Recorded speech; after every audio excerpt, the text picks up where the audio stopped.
Clara Vance burned her sister's letters on the platform at Wind River Station, every last one, and watched the ashes scatter into the July wind before she'd even looked the man in the eye. She hadn't come to Wyoming to fall in love.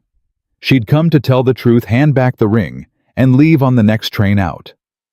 But there was no next train, and Elias Monroe was already walking toward her, jaw-set eyes like flint, and he said 4 words that changed the entire plan.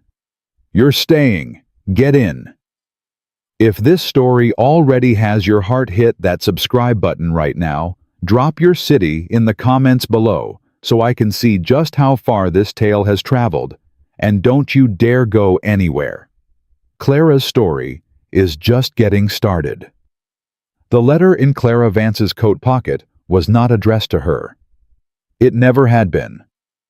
The handwriting on the outside, looping girlish, full of dramatic flourishes, was her younger sister Lily's. The words inside were Lily's too. The promises, the sweet declarations, the careful descriptions of a woman who could cook and sew and manage a household with grace. All Lily. Every word. But Lily was in Denver. Lily had been in Denver for 3 weeks, laughing somewhere in a dance hall with a man named Fletcher, who sold railroad bonds and had soft hands. Lily had written 14 letters to a rancher in Wyoming and signed them with devotion, and then walked away from every single word she'd written without so much as a backward glance. And Clara had come to clean it up, same as always. She stood on the platform at Wind River Station with 1 traveling bag, 1 wool coat she was already sweating through in the July heat, and a face that she'd been told all her life was too serious for her own good. She wasn't pretty the way Lily was pretty. She wasn't soft. She had their father's jaw and their mother's stubbornness, and 26 years of being the responsible one carved into the lines around her mouth. She pulled out the letters. All 14 of them bundled with a piece of twine. She'd read every single one on the train ride from Kansas City. She'd had to. She needed to understand exactly how large a disaster she was walking into. It was large. It was very, very large. Lily had described herself as fair-haired and gentle-natured. Clara's hair was brown. Lily had written that she was eager to learn the ways of ranch life and devoted to building a true home. Clara had never once expressed eagerness about ranch life in any form.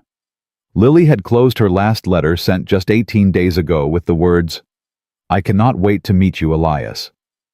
I feel as though I already know your heart." Clara had read that line 4 times. Each time something behind her sternum did a small, painful twist. She pulled out the box of matches she carried for the oil lamp at home. She struck one. She held it to the corner of the bundle. She watched Lily's words burn. By the time the ashes drifted off into the July wind, she heard boots on the platform behind her. Heavy boots, deliberate steps, the kind of walk that didn't hurry for anyone. She turned around. Elias Monroe was taller than she'd imagined from the 2 brief functional letters he'd sent in response to Lily's 14. He wore a dark hat pulled low, a collarless shirt with the sleeves rolled to the elbow, and the look of a man who had already decided something and was simply waiting for the rest of the world to catch up. His face was weathered in a way that had nothing to do with age, more like the land had pressed itself into him over years. Sharp jaw, deep-set eyes the color of creek water in the shade. A scar along his left jaw that she hadn't expected and immediately didn't ask about. He stopped 6 feet away and looked at her. Just looked. Long and level, and completely without expression. She looked back. "You're not Lily Vance," he said. It wasn't a question. Clara didn't flinch. "No, I'm Clara Vance, her sister." A silence. "Where is she?" "Denver." She kept her voice even. "She won't be coming." He took off his hat, held it in front of him, looked down at the ash drifting across the platform boards. Then he looked back up at her. "Those the letters?" "Yes. All of them. Every last one." Something moved behind his eyes. Not anger exactly. Not hurt. Something more controlled than either of those things and harder because of it. "She send you to apologize for her?" he asked. "No one sends me anywhere," Clara said. "I came because it was the right thing to do. Lily isn't. She doesn't think about consequences the way she should. I do. So I came to explain and to give you this back." She reached into her coat pocket and produced a small ring, silver, simple. He'd sent it with his fourth letter. "And to tell you, I'm sorry for the time you lost." He looked at the ring in her palm. He didn't take it. "Keep it," he said. "I don't want it." "Neither do I." She closed her fingers around it. "Mr. Monroe." "What do you do?" he asked. She blinked. "I beg your pardon." "For work. What do you do?"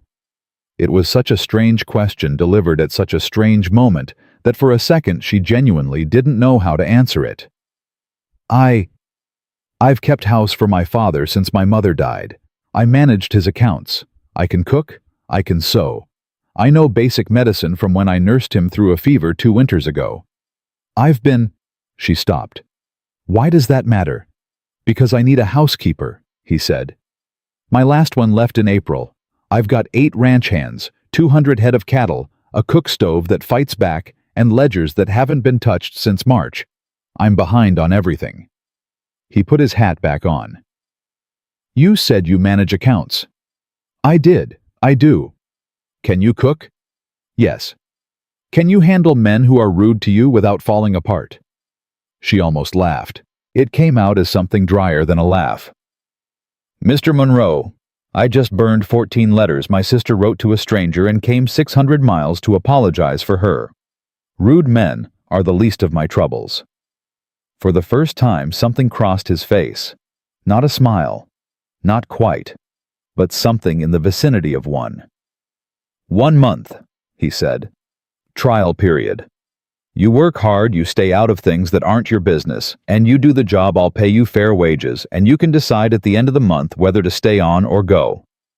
If you don't work out, I'll put you on the next train east with your wages and no hard feelings." She stared at him. "You're offering me a job."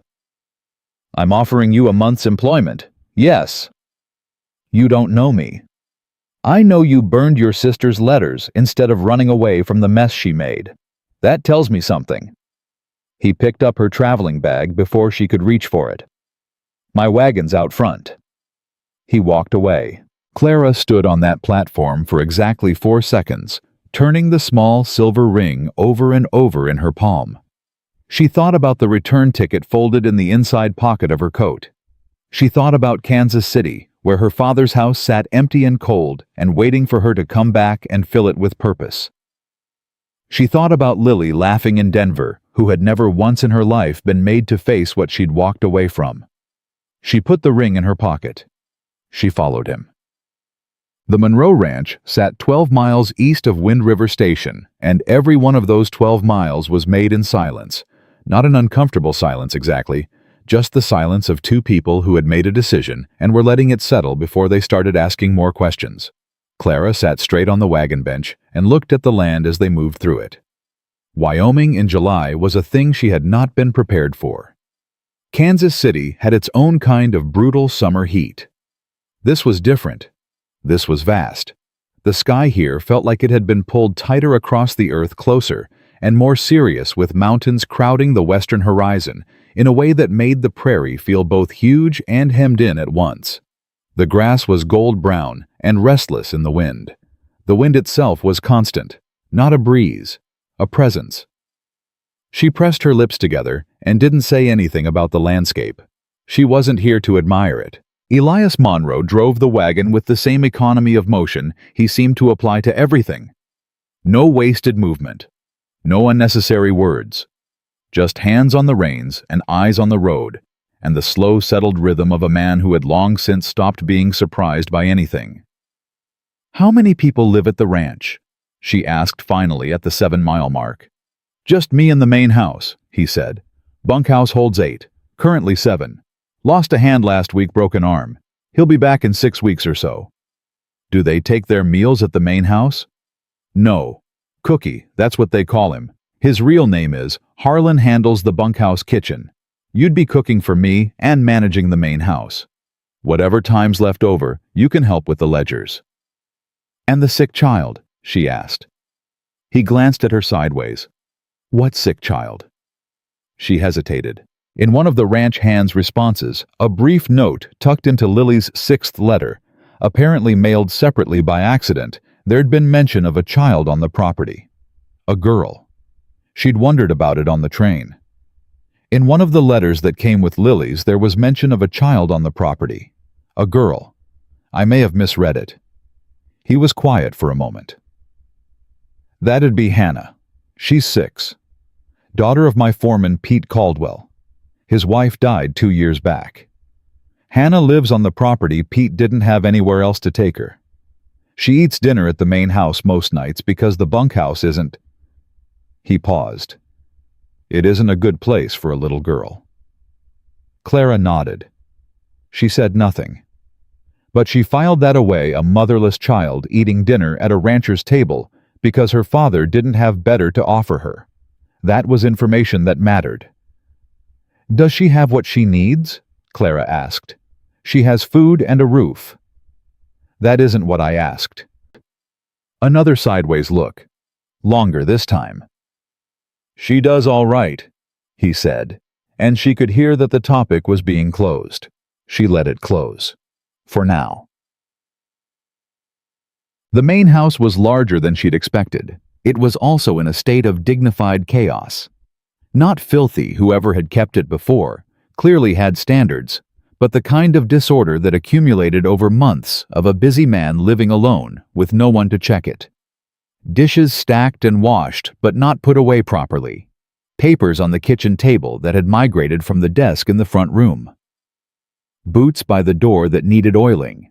A window in the kitchen that stuck and let in flies. Clara set her bag down in the doorway and looked at all of it.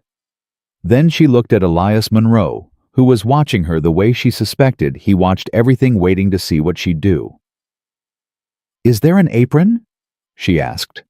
"Second drawer left of the stove." "Then let's start with dinner." She moved into the kitchen. She found pork belly in the cold box potatoes in the cellar, and a sack of dried beans that had been soaked so long they'd gone soft. She used the beans anyway.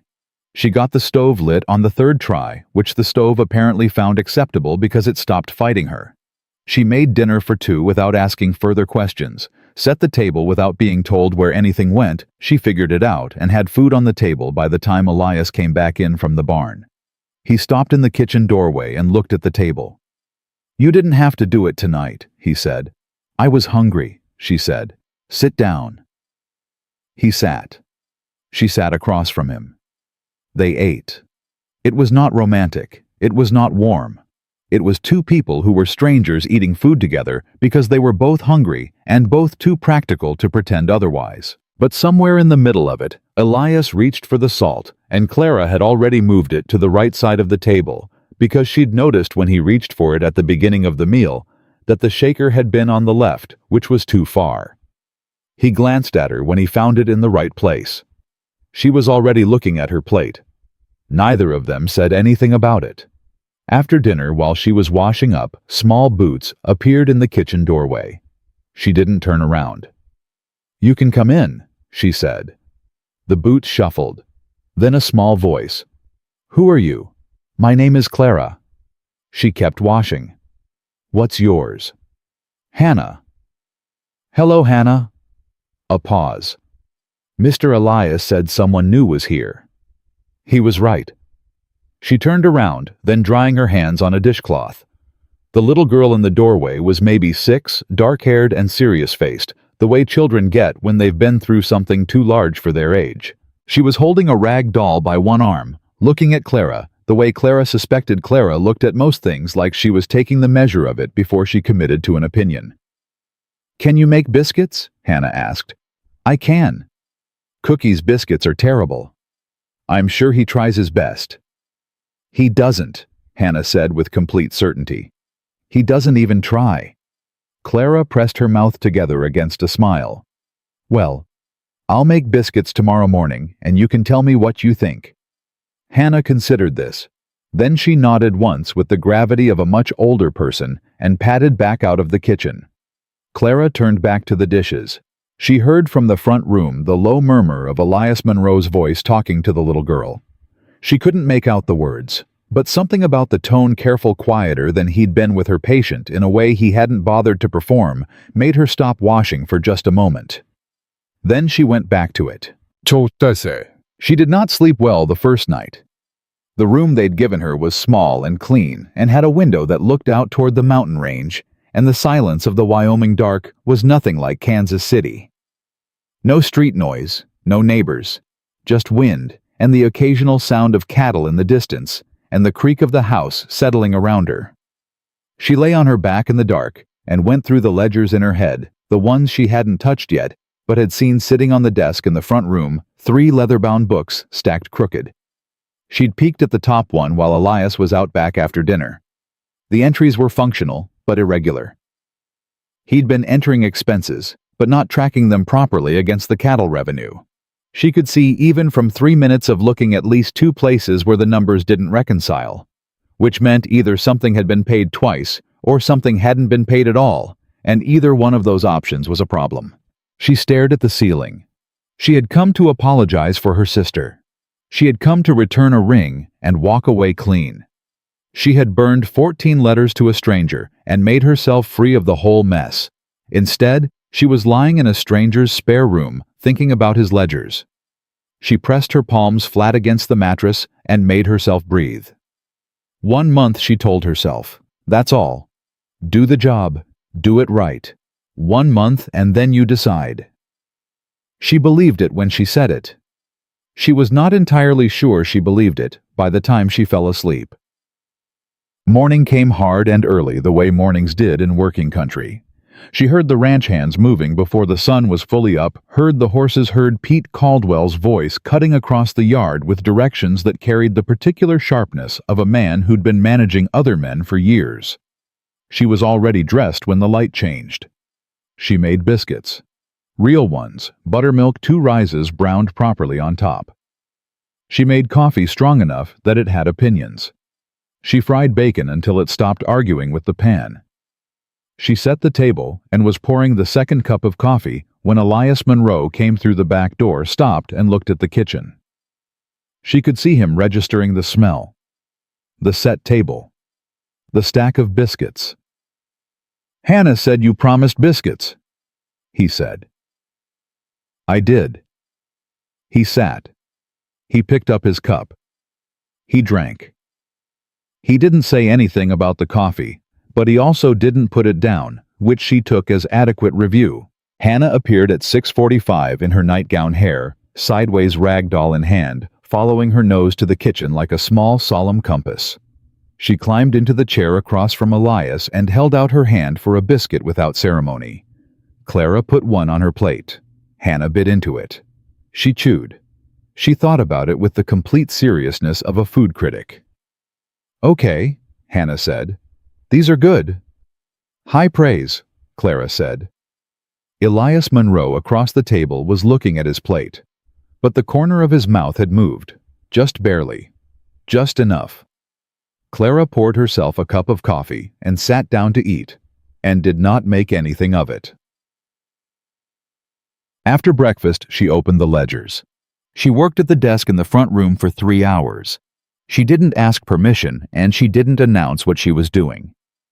She simply found a clean piece of paper, found a pen with enough ink, and started from the beginning.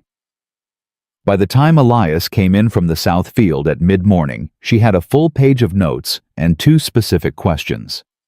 She heard his boots on the porch, heard the door, and waited. He appeared in the doorway of the front room. "Found the problem," she said without looking up. A pause. "What problem?" "In your March accounts. You paid the feed supplier twice for the February delivery. You paid once in February and once again in March under a different line entry. The numbers didn't reconcile because the second payment got entered as a general expense instead of a feed expense, so it looked like 2 separate things." She looked up. "You're owed $47 and some cents. Have you got the original invoice from February?" He stared at her. Bottom drawer, he said slowly. Left-hand side, it should be in there. She opened the bottom drawer, found the invoice, checked the number. $47.60. She held it up. I'll write to them today if you tell me where your stationery is. They'll likely send a credit against your next order. Elias Monroe stood in the doorway of his own front room and looked at her the way a man looks at something he had not accounted for. Top drawer, he said. Right-hand side. Thank you. She pulled out the stationery. She started drafting the letter. He stood there for another moment. She could feel him looking at her. She kept writing. Miss Vance, he said. What exactly did you do back in Kansas City? She glanced up. I told you. I kept my father's house and managed his accounts. What kind of accounts? He ran a small dry goods business. Nothing large. But a business is a business. She went back to the letter. The math is the same regardless of the size. Another long pause from the doorway. All right, he said finally and walked back out. She finished the letter. She sealed it. She put it on the corner of the desk where she could see he put outgoing mail because there was a small stack there with a stone on top holding them down. She opened the second ledger book. At noon, she made lunch without being asked. Leftovers from breakfast stretched into something more, the beans, some dried meat from the cellar cornbread, from a box of meal she found in the back of the pantry. She set it out and called toward the back of the house, not knowing exactly where he was, just raising her voice toward the general direction of his boots last heard. Lunch is ready. A pause. Then, be right there. He came in. He sat. He looked at the cornbread, then at her, then at his plate. You found the cornmeal, he said. It was behind the flour. She sat across from him. You knew it was there. I forgot. You forgot you had cornmeal. I've been busy. She didn't say anything to that. But she thought several things, none of which were unkind exactly, more in the category of explanatory. This was a man who was running a working ranch with one less hand than he needed, and 3 months of unchecked accounts and a 6-year-old eating dinner at his table every night because the bunkhouse wasn't a fit place for a child. He hadn't forgotten the cornmeal because he was careless. He'd forgotten it because he was stretched thin in a way that he clearly considered so ordinary he didn't think to mention it. She ate her lunch. She did not say any of this out loud. What she said was, the second ledger has a gap in the April entries. Were you in town in mid-April? It looks like there might be a week where nothing was entered. He thought about it. Week of the 14th. We had a calf die, and 2 more look like they might. I was out from before dawn until past dark most days. She nodded. I'll reconstruct what I can from the receipts. Were you buying anything during that week that would be in the accounts? Probably veterinary supplies. Sawyer Briggs. He's the closest man with any medical knowledge. He's not properly a vet, but... He paused. He'd have a record. I'll write to him too. She made a note. Elias Monroe looked at her for a long moment. Not the evaluating look of the first hour, not the wary look of the platform. Something different.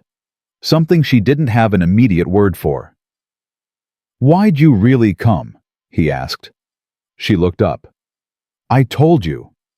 You told me you came to apologize for your sister. That's the reason. I'm asking why. Why you and not a letter? Why come 600 miles for someone else's mess? Clara was quiet for a moment. The honest answer was complicated. The simple version was easier and still true. Because Lily doesn't look back, she said. She never has. She makes a mess, and she walks forward, and she assumes it'll get sorted somehow, and it usually does because someone, usually me, goes back and sorts it. She picked up her fork. I'm tired of her assuming, so I came this time to make sure it was done right. To make sure you weren't left with nothing but 14 letters and a lot of wasted hope. He looked at her for a moment longer. That's a decent thing, he said finally. Coming this far to do a decent thing. "It's just the right thing," she said. It didn't feel like a choice. He nodded slowly. He picked up his own fork. "Eat," he said. "You've got 2 more ledger books after lunch." She almost smiled. She ate. By the end of the first day, Clara Vance had found $47.60 owed to the Monroe Ranch, drafted 2 letters, reconstructed 9 missing ledger entries, made 3 meals, won the grudging approval of a 6-year-old, and not once allowed herself to think about the return ticket still folded in the inside pocket of her coat. That night, Elias Monroe sat at the kitchen table after Hannah had gone home to the bunkhouse with her father, after the house had gone quiet, and he looked at the stack of letters Clara had written and the clean, precise notation work she'd done on 3 separate pages of the ledger reconstruction. He picked up one page. He looked at it. He set it back down. He'd sent for a wife and gotten something entirely different. He wasn't sure yet what to call what he'd gotten. But the accounts hadn't been this clean since his mother died 11 years ago. He turned down the lamp and went to bed.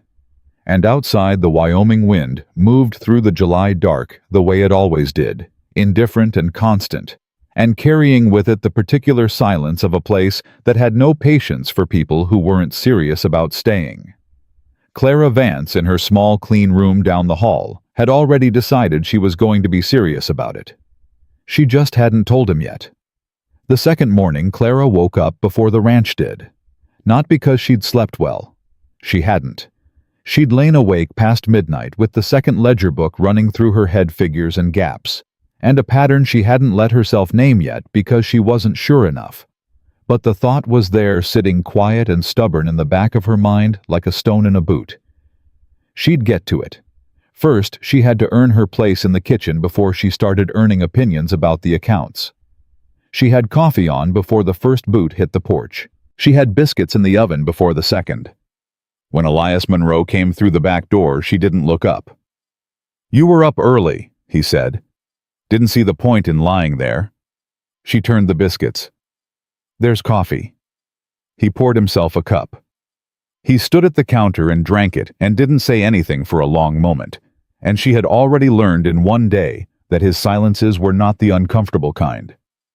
They were just what happened when he had nothing to say.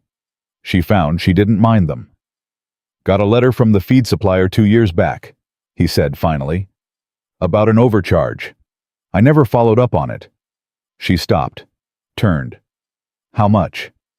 $62. She looked at him. He looked back. The particular expression on his face was not quite embarrassed, more like a man who'd been too busy keeping his head above water to chase down every leak. "Do you have the letter?" she asked.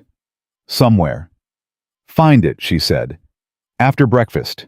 He nodded and sat down. Hannah appeared 3 minutes later in the same nightgown as yesterday, ragdoll, under one arm, moving directly toward the biscuits with the singular focus of a child who had made a decision before she opened her eyes. "You stayed?" Hannah said without preamble. "I said I would," Clara told her. Hannah climbed into her chair. "Cookie said you'd be gone by morning." "Did he?" Clara set a biscuit on her plate. "He said no woman from the city lasts a week out here." Hannah bit into the biscuit, chewed. "I told him your biscuits were better than his, so you'd probably stay." Elias Monroe, behind his coffee cup, made a sound that was not quite a laugh. Clara kept her face composed. "Very diplomatic of you," she said. "What's diplomatic?" Hannah asked. "Smart," Clara said. "It means smart." Hannah nodded as if this confirmed something she already suspected about herself, and went back to her biscuit. The letter from the feed supplier was in the third drawer down on the left side of the desk, under a surveying map and 2 years of dust. Clara found it herself because Elias had looked at her, looked at the desk, and said with complete honesty, "I don't know exactly where in there it is." She'd taken that as permission and gone through the drawer with methodical efficiency until she had the letter in hand. $62. Overcharge from a delivery in the spring of 1886. 2 years ago. The supplier's letter had been polite but brief, an acknowledgement that a billing error had occurred, and a request that the ranch contact them to arrange a credit. 2 years. Sitting in a drawer. She set the letter on the desk and looked at it. Then she picked up her pen and started writing. She'd have the response drafted in 20 minutes. Getting the credit would take longer. Suppliers didn't move fast, but it would come. She'd make sure of it. She was halfway through the letter when Pete Caldwell appeared in the front room doorway.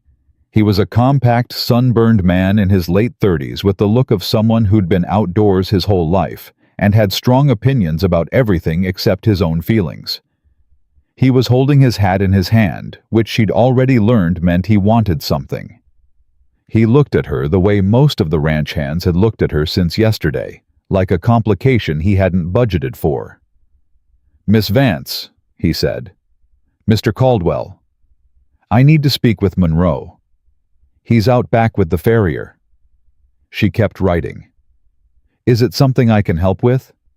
A pause. "It's ranch business. I'm managing the ranch accounts," she said, still writing. "If it concerns money, I'm the one to speak to."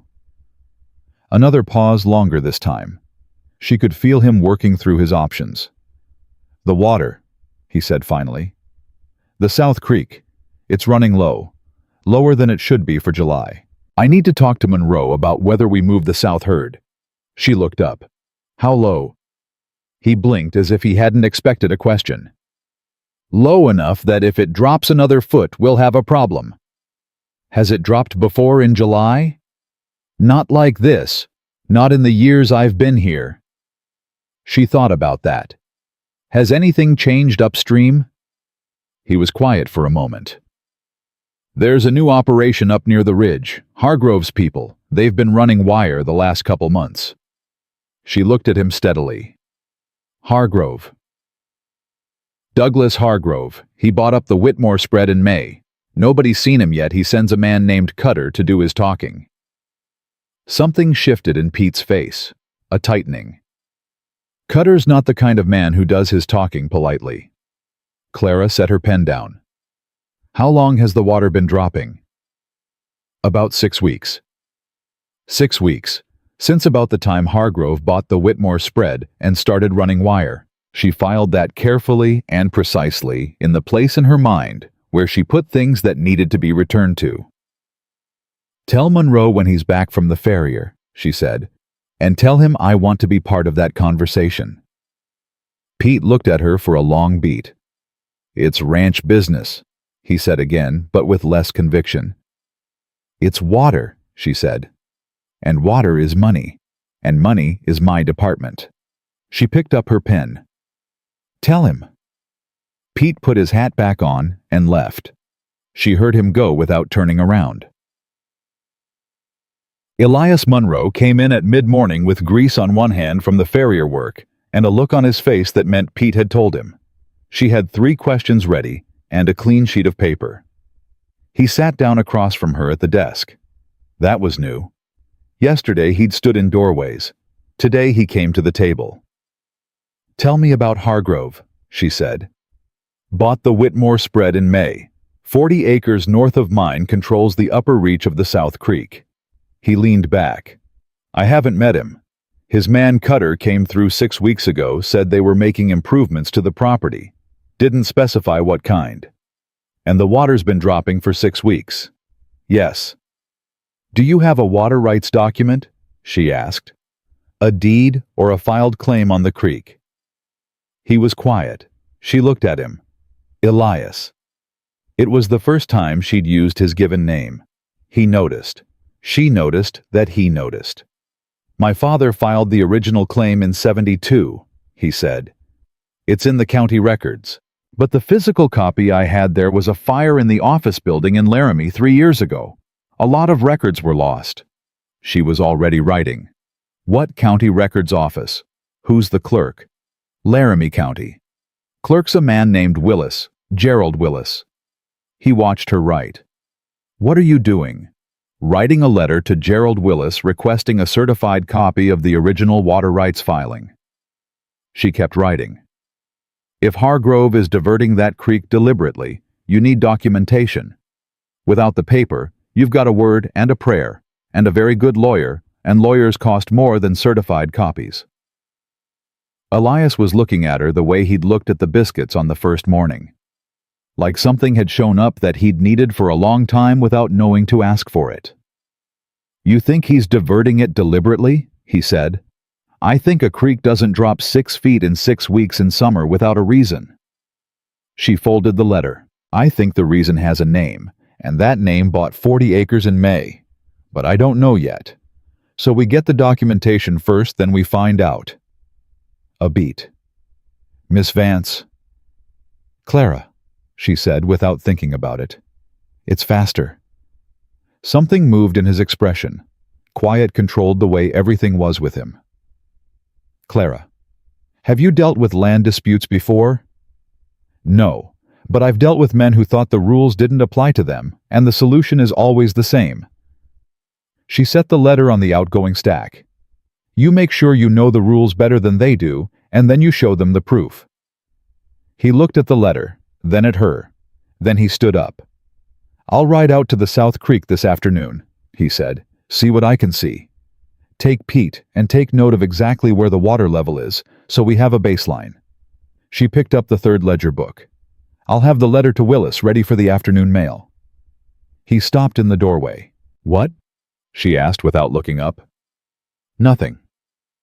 A pause. "Thank you." "Don't thank me yet," she said. "We haven't gotten the copy back." She heard him leave.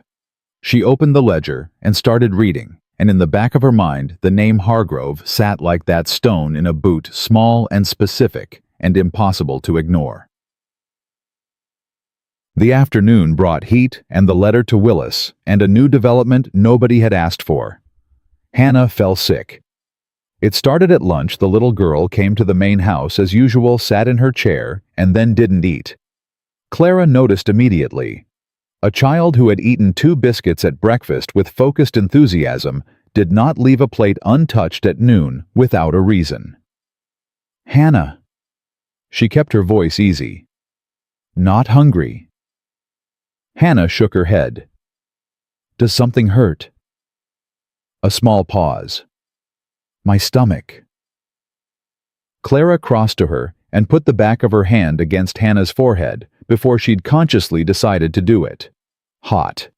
Not raging, not yet, but the beginning of something that could go either way.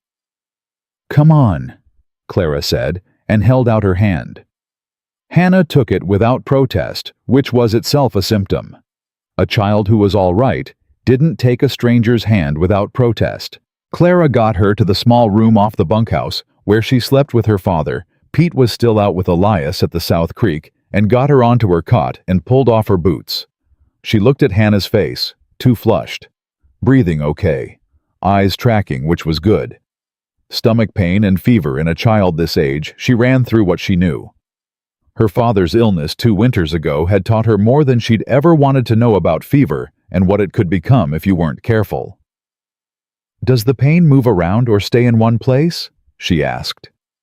Hannah pointed to her middle. "Have you eaten anything different?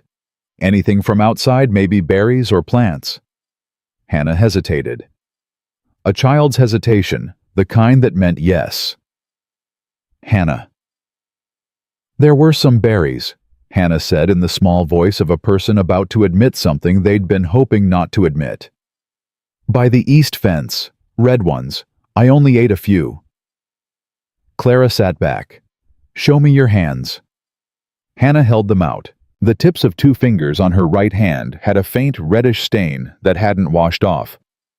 Clara looked at it carefully. "Were they sweet?" she asked.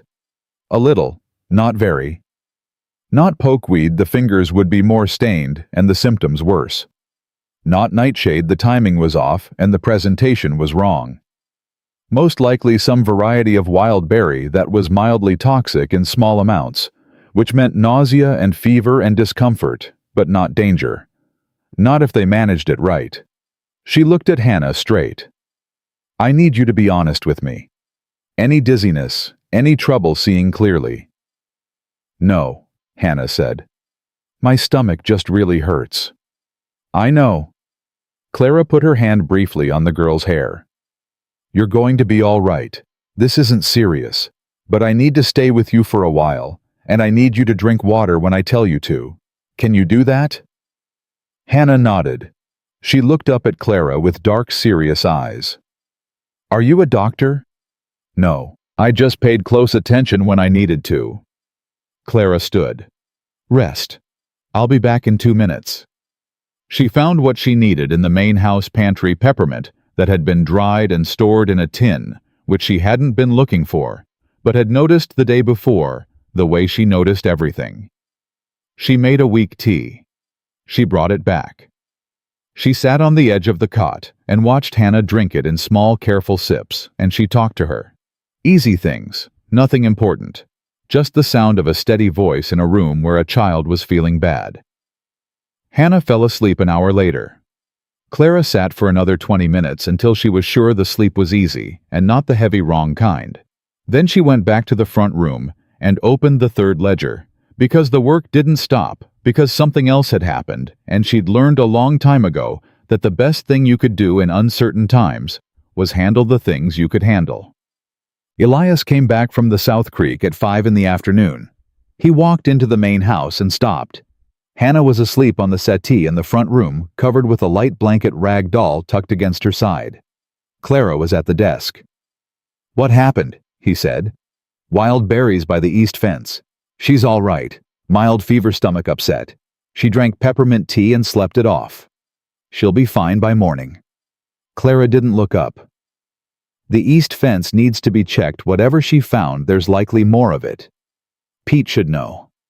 He stood there for a long moment, looking at the little girl on the settee. You stayed with her, he said. Of course I stayed with her. He was quiet. She kept writing. Then she heard him move not toward the desk, but toward the settee. She glanced up just long enough to see him crouch down beside the sleeping child and adjust the blanket with the careful, clumsy gentleness of a man who wasn't used to the gesture but was doing it anyway. She looked back at her paper. The South Creek, he said quietly, standing back up. It's been dammed. Her pen stopped. Upstream about a quarter-mile past where the Whitmore property starts. Someone's put in a diversion dam. New wood. Done in the last 2 months. His voice was level, but she'd learned to hear the things underneath his level voice. It's pulling the water off the creek and into a channel that runs toward the Hargrove buildings. That's why we're running low. She set the pen down and turned fully to face him. That's not an improvement to the property, she said. That's theft. Yes. He met her eyes. It is. You need to file a complaint with the county land office, not just a letter in person with the water rights documentation when it comes from Willis. Do you have a lawyer? Had one. He moved to Cheyenne. Then you need to find one. She thought fast. Who's the most honest man in Laramie? Not necessarily a lawyer, just a man who knows how things work and tells the truth about them. He thought for a moment. Judge Alderman. He's retired, but he's still sharp. He's helped a few ranchers around here with land questions over the years. Can you get him to come out here, or would you need to go to him? He'd come. He knows what this land means. Write to him tonight, she said. Tell him what Pete found. Tell him about the dam. I'll have the letter to Willis ready tomorrow as well. She picked her pen back up. Hargrove doesn't know you have anyone on your side who knows how to read a document. Let's keep it that way for as long as possible. Elias Monroe looked at her for a long, quiet moment. You've been here 2 days, he said. Yes. And you're... He stopped, started again. What did you do for your father exactly? I told you, I kept his house and managed his accounts. Did anyone ever try to take something from him? She looked up. There was something in her face then, that she didn't hide, a flash of something older than the last 2 days, older than Kansas City, something with its own sharp edge. Once, she said. A business partner who thought my father was too sick to notice what the numbers said. What happened? I noticed what the numbers said. She went back to the letter. He didn't try it again. Elias was quiet for a full 5 seconds. She could feel him working through something in the particular way he had not slow, just careful. $47.60, he said. And 62 from the feed supplier, she said. And now apparently a whole creek. He exhaled through his nose, not a sigh, more like a decision being settled. I'll write to Alderman tonight, he said. Good. She dipped her pen. I'll have dinner ready at 6. He didn't move for a moment. Clara? She looked up. I'm glad you stayed. He said it straight. No softness, no embellishment. Just the words, the way he said everything like they meant exactly as much as they appeared to mean, and not a word more or less. She held his gaze for a moment. So am I, she said. It was not a romantic declaration. It was not meant to be. It was two practical people acknowledging a truth that they'd both arrived at without fanfare and without drama. But when she looked back down at the letter, her pen was still for just a second longer than it needed to be. Pete Caldwell came for Hannah at 6:30. He stood in the doorway looking at his sleeping daughter with the face of a man who'd been holding himself together through hard things for so long that the sight of his child peaceful and safe was almost more than he could take. He looked at Clara. He didn't say thank you. He wasn't that kind of man. What he said was, "She all right?" "She's fine. She'll sleep well tonight and want breakfast in the morning." Clara handed him a small packet of the dried peppermint. "If the stomach pain comes back overnight, make a weak tea. But I don't think it will." He took the packet. He looked at it. He looked back at her. "You didn't have to sit with her," he said. "I know." Another long look, the kind that reassessed something. "Cookie says you won't last," he said. "I told him he was probably wrong." "That's high praise," she said in almost exactly the same tone she'd used with Hannah about the biscuits. Something softened around his eyes. Not a smile. The vicinity of one. He picked up his daughter from the settee with careful hands. Hannah stirred, murmured something settled against his shoulder, without waking. He carried her toward the door. He stopped in the threshold. "East fence," he said. "I'll check it in the morning." "I know you will," Clara said. He nodded once and went out into the dark. Clara sat in the quiet front room. The letters were stacked. The ledgers were open. From outside, she could hear Elias in the barn, the low sounds of a man doing evening work, the last tasks of a long day, done with the same steady efficiency as all the others. She could hear the wind picking up the way it did every evening out here, like the land was sighing. She looked at the desk.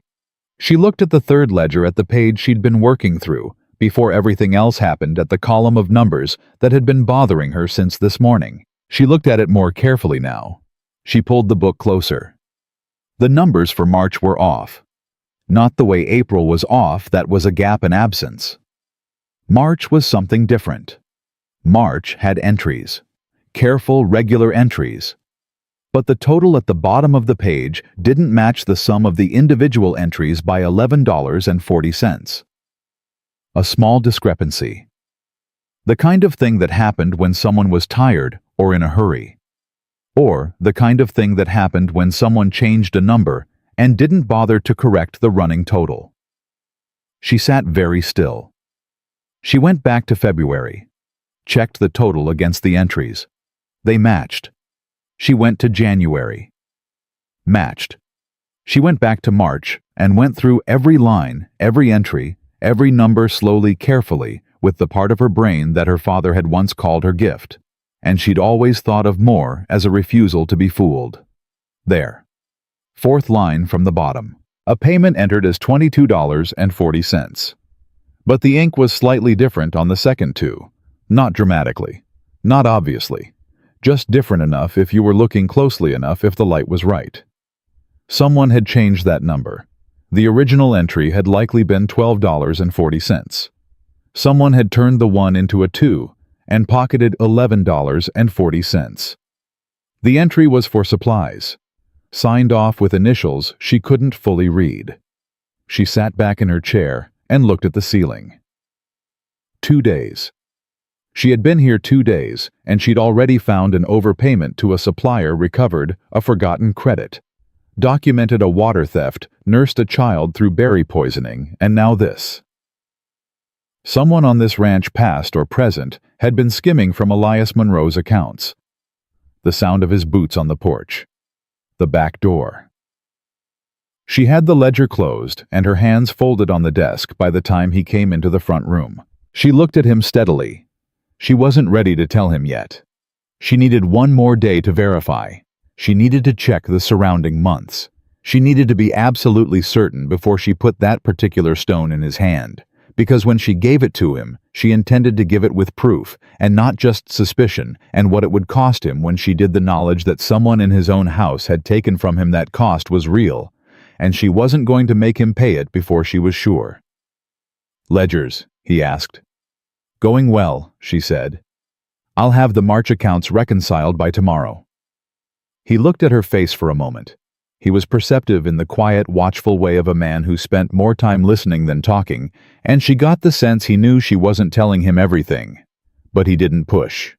He just nodded. "Dinner was good," he said. "Thank you." "You're welcome." She stood, straightened the ledger books. "Good night, Elias."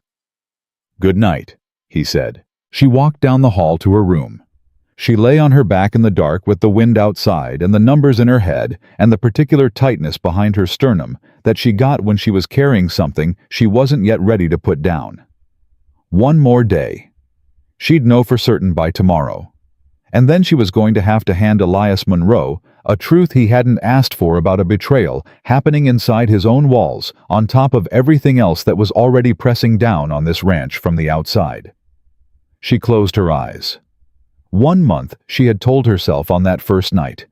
Just 1 month. She was starting to understand that 1 month was not going to be long enough to fix what was broken here. Not by a long way. She found the third altered entry before breakfast. Clara had been up since 4:30 working by lamplight at the desk in the front room while the ranch slept around her. She hadn't planned to get up that early. She'd simply woken, stared at the ceiling for 20 minutes, and understood that she wasn't going to sleep again until she knew. So she got up. She lit the lamp. She opened the ledgers. By the time the sky outside started changing color, she had found 3 separate entries in March with altered numbers. Then 2 in February. Then 1 more in January. Smaller, almost negligible, as if whoever had done it was still learning to be bold. $11.40 in March. $8 in February, $3.15 in January, $22.55 total, over 3 months. Small enough to miss, large enough to matter. And the initials on every altered entry were the same. She'd puzzled them out slowly, comparing the handwriting across 30 pages of ledger entries until she was certain. 2 letters, R.C. She sat back and thought about every man on this ranch whose name started with those initials. It took her about 4 seconds. Roy Cass, the ranch hand who'd been with Monroe the longest. 6 years, according to a payroll notation in the first ledger book. The man Elias trusted to do the supply runs into town to handle the payments to local vendors to sign for deliveries when Elias was out on the land. She closed the ledger. She was still sitting with her hands flat on the cover when Elias Monroe came into the front room at 6 a.m. and found her there. He looked at her face. He stopped. "What?" he said. She opened the ledger. She turned it to face him. She put her finger on the January entry and explained what she'd found clearly, without embellishment, without softening it. She told him about the 3 months, the 5 entries, the altered numbers, the initials. She told him the total. She kept her voice even and her eyes on his face the whole time. He stood and listened and did not say a single word until she was done. Then he said, "Roy, I can't be 100% certain without a handwriting comparison from another source," she said. "But the initials match and the entries are all from supply runs. The delivery logs show Roy handled every one of those runs." Elias sat down. He sat down slowly, the way a man sits when his legs have decided something his brain hasn't agreed to yet. He put both hands on the table and looked at the ledger. Roy Cass had worked this ranch for 6 years. He'd been one of the first men Elias hired after his father died, and left him the property at 24, with more debt than cattle. He'd been steady and reliable, and present through 2 bad winters and 1 drought year. And Elias had trusted him the way you trust a man who shows up every single day without complaint. 6 years, Elias said. I know, Clara said. He was here when... He stopped, jaw tight. He was here when my mother died. He helped carry the casket. She didn't say anything to that. There was nothing useful she could say. She just stayed still and let him have the moment. Then he looked up. Show me all of it, he said. Every entry, every number. She showed him. By the time breakfast was on the table, Elias Monroe had the look of a man who'd been gut-punched and was deciding whether to show it. He ate without tasting anything, which she understood. Hannah came in, took one look at the 2 adults, and ate her biscuits with unusual quietness for a child who generally had opinions about everything. You okay, Mr. Elias? Hannah asked. Fine, he said. Eat your breakfast. Hannah looked at Clara. Clara gave her the smallest nod that meant, he's all right. Leave it. Hannah, who was 6 but not stupid, went back to her biscuit. After Hannah left, Elias pushed back his chair and said, I need to talk to Roy before I talk to anyone else. I need to hear it from him directly. That's fair, Clara said. If he admits it, I'll deal with it. If he denies it. The ledger doesn't deny it, she said quietly. Whatever he says, the ledger is the record. He looked at her. I know that. He stopped. Exhaled. 6 years. I know. He stood. He put on his hat. He walked out the back door. She cleared the breakfast dishes and waited. 20 minutes later, he came back. He came through the back door and stood in the kitchen, and the look on his face told her everything before he opened his mouth. He admitted it, Elias said.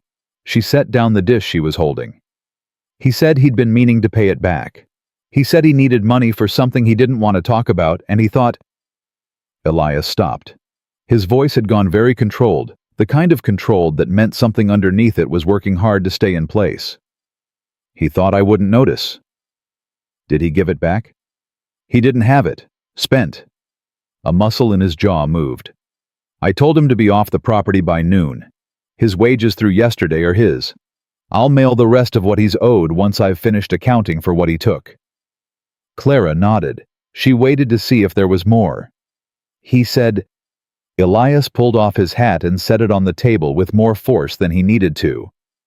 He said he figured I was too busy to keep track, that I had too much going on to notice $20 here and there. He looked at her. He said it as if that made it reasonable, as if the fact that I was drowning made it acceptable to take from me. Men like that, Clara said carefully. They always find a justification. The justification isn't the point. What's the point? The point is, he's gone. The money's documented. And now I know every entry in those books is clean, except for those 5, which means everything going forward starts from a real number. She picked up the dish again. That's what matters. He looked at her for a long moment. Something worked its way across his face. Not gratitude exactly, more like the particular relief of a man who's been given permission to put something down and is only now realizing how heavy it was. You found it in 2 days, he said. I was looking for something to reconcile, she said. The discrepancy found me. If you hadn't come... But I did, she said. So. She went back to the dishes. She heard him pick up his hat. She heard him stop. Clara, she turned. I don't want you to leave at the end of the month, he said. It came out straight, the way everything did with him, no softening, no performance. I know that's not what we agreed. I know you've got a life back in Kansas City, but I'm asking you to consider staying on. She looked at him for a long moment, the dish towel in her hands, the morning light coming through the kitchen, the sound of the ranch outside, already moving, already working. "Let's get through this business with Hargrove first," she said. "Then we'll talk about the rest." He held her gaze, nodded once. "Fair enough," he said, and went out. Clara stood in the kitchen and breathed. She'd been telling herself for 2 days that this was temporary, that she was here to do a job and go home, that the return ticket in her coat was still viable, still real, still a thing she might use. She was starting to have trouble believing any of that. Judge Alderman arrived 2 days later. He was in his late 60s, broad across the shoulders, despite his age, with white hair and the kind of face that had made decisions for so long it had settled into permanent authority.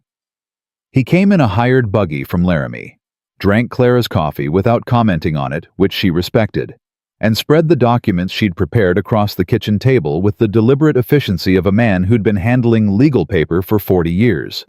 She had organized everything. The ledger entries she'd reconstructed. The letter she'd drafted to Gerald Willis requesting the water rights documentation. The delivery log showing the dates the South Creek had started dropping.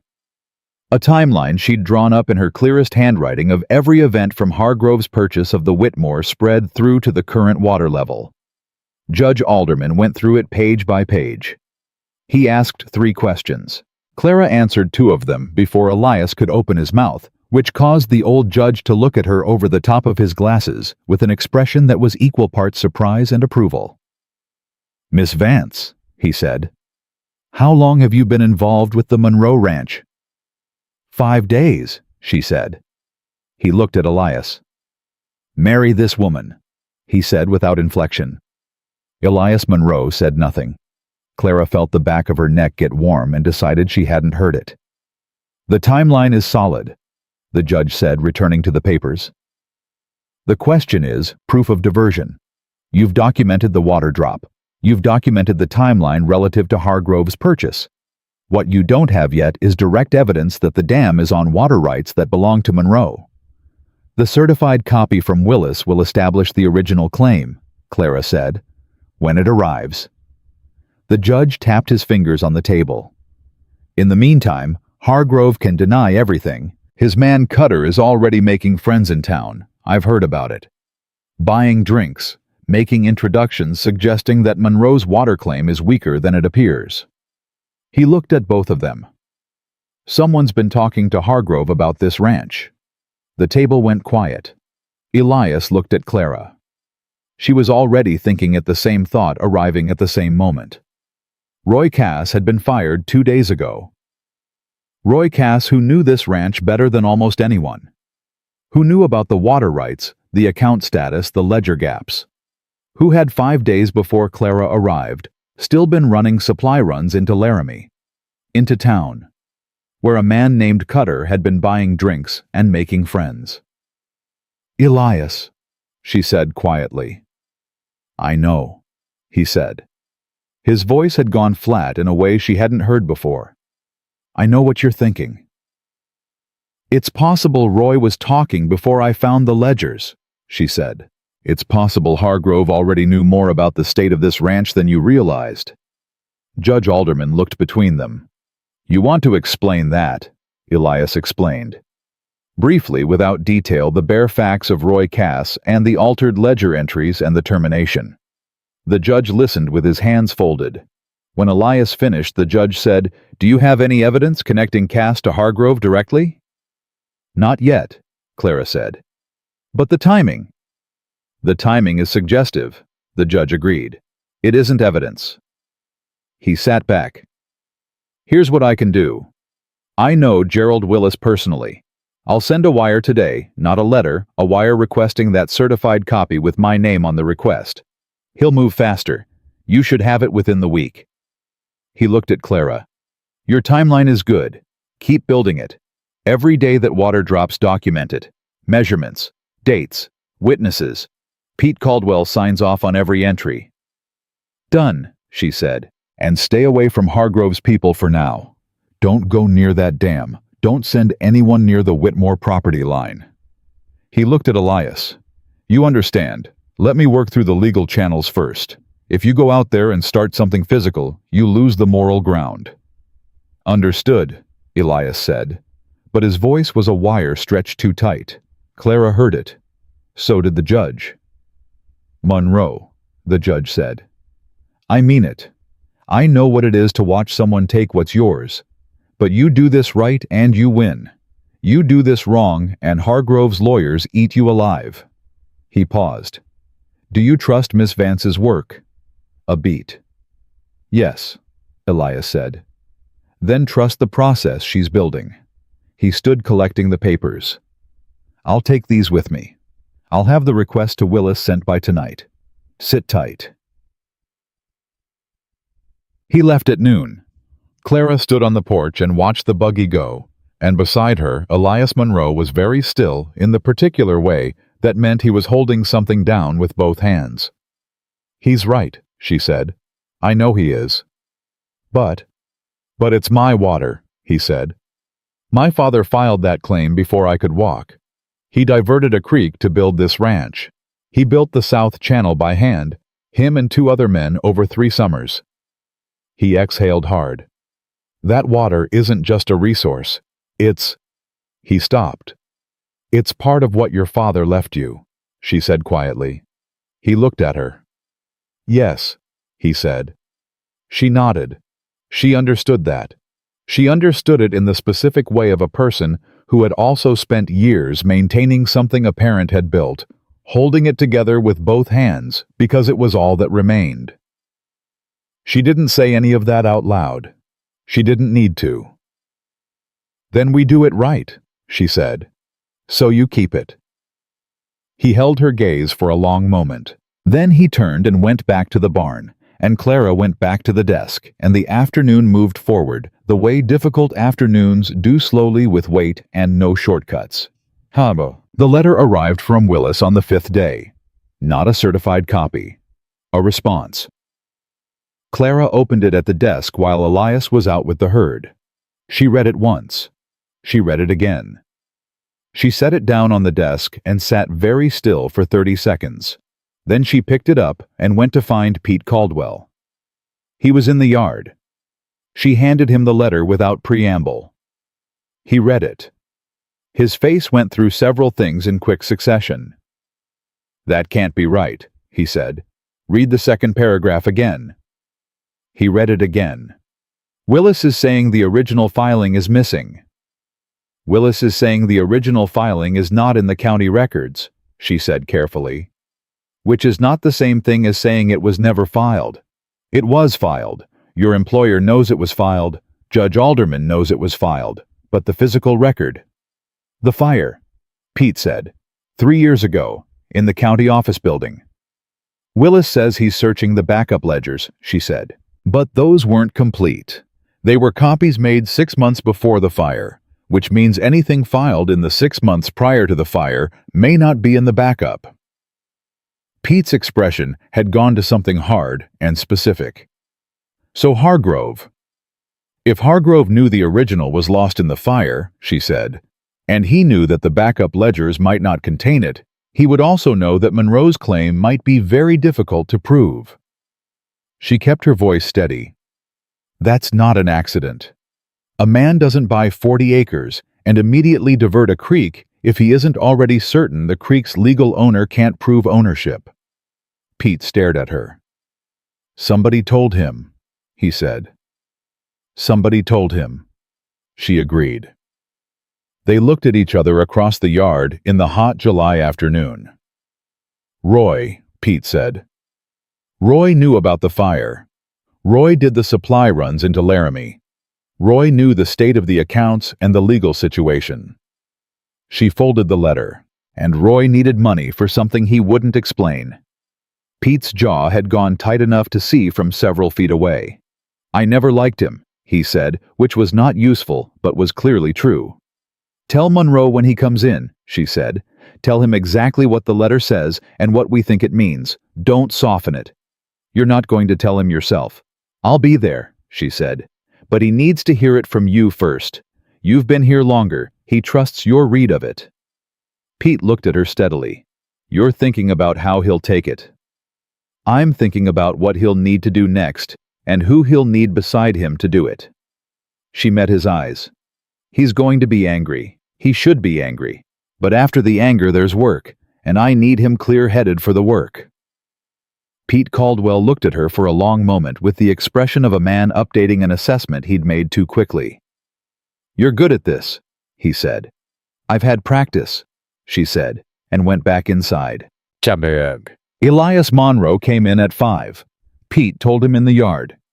Clara watched from the kitchen window without watching. She was doing something at the counter that didn't require her eyes, so her eyes were free. She saw Elias go still when Pete finished. She saw him take the letter. She saw him read it. She saw the moment the full weight of it landed. His head came up, and he looked toward the mountains to the west for a long, still moment. And the look on his face was the kind that happened when a man realized the problem was larger than he'd built his defenses for. Then he came inside. She had coffee on the table. He sat. He put the letter down flat and looked at it without speaking for a moment. "Hargrove planned this," he said. "Yes. He knew before he bought the Whitmore spread that my documentation was compromised." "Almost certainly. And Roy gave him that." His voice was absolutely flat. "Roy told him." "We can't prove that yet," she said. "But yes, that's what I believe." He looked up at her. His eyes were creek water in shade the way they always were, but right now there was something in them that hadn't been there before, not defeat, not even anger exactly. Something colder and more focused than either. "Can you prove it?" he asked. "Eventually, if you had access to the right records." She thought carefully before she answered. "If Roy received payment from Hargrove," she said slowly, "there would be a record somewhere. Roy isn't sophisticated enough to hide money cleanly. He hid $22 in a ledger, and that took him 3 months to build confidence for. A larger payment would leave a trace." She paused. "It would require access to bank records in Laramie. I can't compel those. A lawyer could, or a judge." "Alderman," Elias said. "Alderman," she agreed. He stood. He went to the writing desk. He sat down, pulled out stationery, and picked up a pen. "What are you writing?" she asked. "Letter to Alderman," he said, telling him what Willis sent, asking him to look into Roy Cass's bank deposits in Laramie for the last 6 months. He paused, pen in hand. "Am I asking the right questions?" She crossed to the desk. She stood at his shoulder and looked at the blank page. "Add this," she said, and reached past him to point at the bottom of the page. "Ask him to check whether Hargrove or anyone representing him filed any preemptive claim on the Monroe South water rights in the last year. If they were planning this carefully, they might have tried to file a competing claim while Monroe's original was still missing." Elias turned his head. She was closer than she'd been before, standing at his shoulder, her hand near his on the desk. He looked at her. She straightened, took a half step back. "Write it down," she said, her voice even. He wrote it down. The kitchen door opened. Hannah appeared dinner time, face on rag doll in hand, stopping in the doorway and looking between the two adults with the perceptive gaze of a child who could read a room. "Is something wrong?" she asked. Elias turned. Something in his face shifted, the tight, cold focus softening just slightly for the little girl in the doorway. "Ranch business?" he said. "Come sit. Clara's making dinner." Hannah came in. She climbed into her chair. She set the rag doll on the table and looked at Clara. "What are we having?" she asked. "Whatever doesn't burn while I'm thinking," Clara said. Hannah considered this seriously. "That's usually fine," she said. And despite everything, the missing filing, the missing money, the deliberate, calculated theft being built around them piece by piece, Clara felt something in her chest ease just slightly.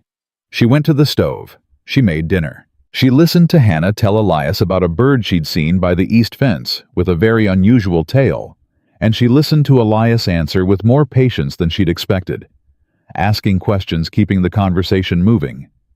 This was a house, she realized. Whatever it had been before, a working ranch, a practical arrangement, a transaction. It was becoming something with weight to it, something that pushed back against being taken. She put the food on the table. She sat down. She poured coffee. And then the back door opened without a knock. It wasn't Pete. It wasn't any of the ranch hands. It was a man she'd never seen before. Tall, loose in the way that men are loose when they've decided they don't need to be careful. He had a hat he didn't bother to take off and a smile that didn't reach anything above his mouth. "Monroe," the man said. Not a question, not a greeting. Elias was on his feet before Clara had processed the movement. He was standing between the man and the table, between the man and Hannah, in the particular way of someone who had done it without deciding to. "You walk into my house without knocking," Elias said. "You leave the same way." "Easy." The man held up one hand. "Name's Cutter. I work for Mr. Hargrove. He asked me to pass along a message. Neighborly-like." "Pass it and go," Elias said. Cutter's eyes moved around the room, landed on Clara, stayed a half-second too long, moved on. "Mr. Hargrove's heard you've been asking questions about the South Creek," Cutter said pleasantly. "He wants you to know he holds the property rights to everything on the Whitmore spread, including the water channels running through it, and any claim to the contrary is going to be very hard to make stick without the right documentation." The smile again. "He thought you ought to know that, before you go spending money on lawyers." Elias said nothing. Cutter's eyes came back to Clara. "You must be the new housekeeper," he said. "Heard Monroe brought in help." Clara met his eyes. She said nothing. "Mr. Hargrove's a reasonable man," Cutter continued to Elias. "He's willing to discuss a purchase arrangement for the South grazing land. Fair price. Enough for you to relocate, start fresh somewhere that doesn't require a water supply you can't document." He spread his hands. "Think about it. He doesn't want trouble. Tell him," Elias said, "to get off my water." The pleasant expression on Cutter's face didn't change. That was the thing that Clara noted filed precisely in the place where she put things that mattered. The expression didn't change, which meant the pleasantness wasn't real, which meant none of this was a courtesy call. This was reconnaissance. Cutter was in this kitchen to see what Monroe had, who Monroe had, how prepared Monroe was. He was reporting back to Hargrove. "I'll tell him," Cutter said. He looked at Clara one more time. "Evening, ma'am." He left. The back door swung shut behind him. The kitchen was very quiet. Hannah was sitting completely still, both hands around her ragdoll eyes on the door. Elias turned to Clara. She was already writing on the back of an envelope she'd picked up from the stack on the counter. She wrote fast, precise, without stopping. "What are you writing?" He asked the same question as before, but in a completely different voice. "Everything he said," she answered. "Verbatim. Date, time, who was present, exactly what he offered, and what you said in response." She kept writing. "This is a record. If this ever goes in front of a judge, this conversation happened, and we have a witness." She glanced at Hannah. "Two witnesses."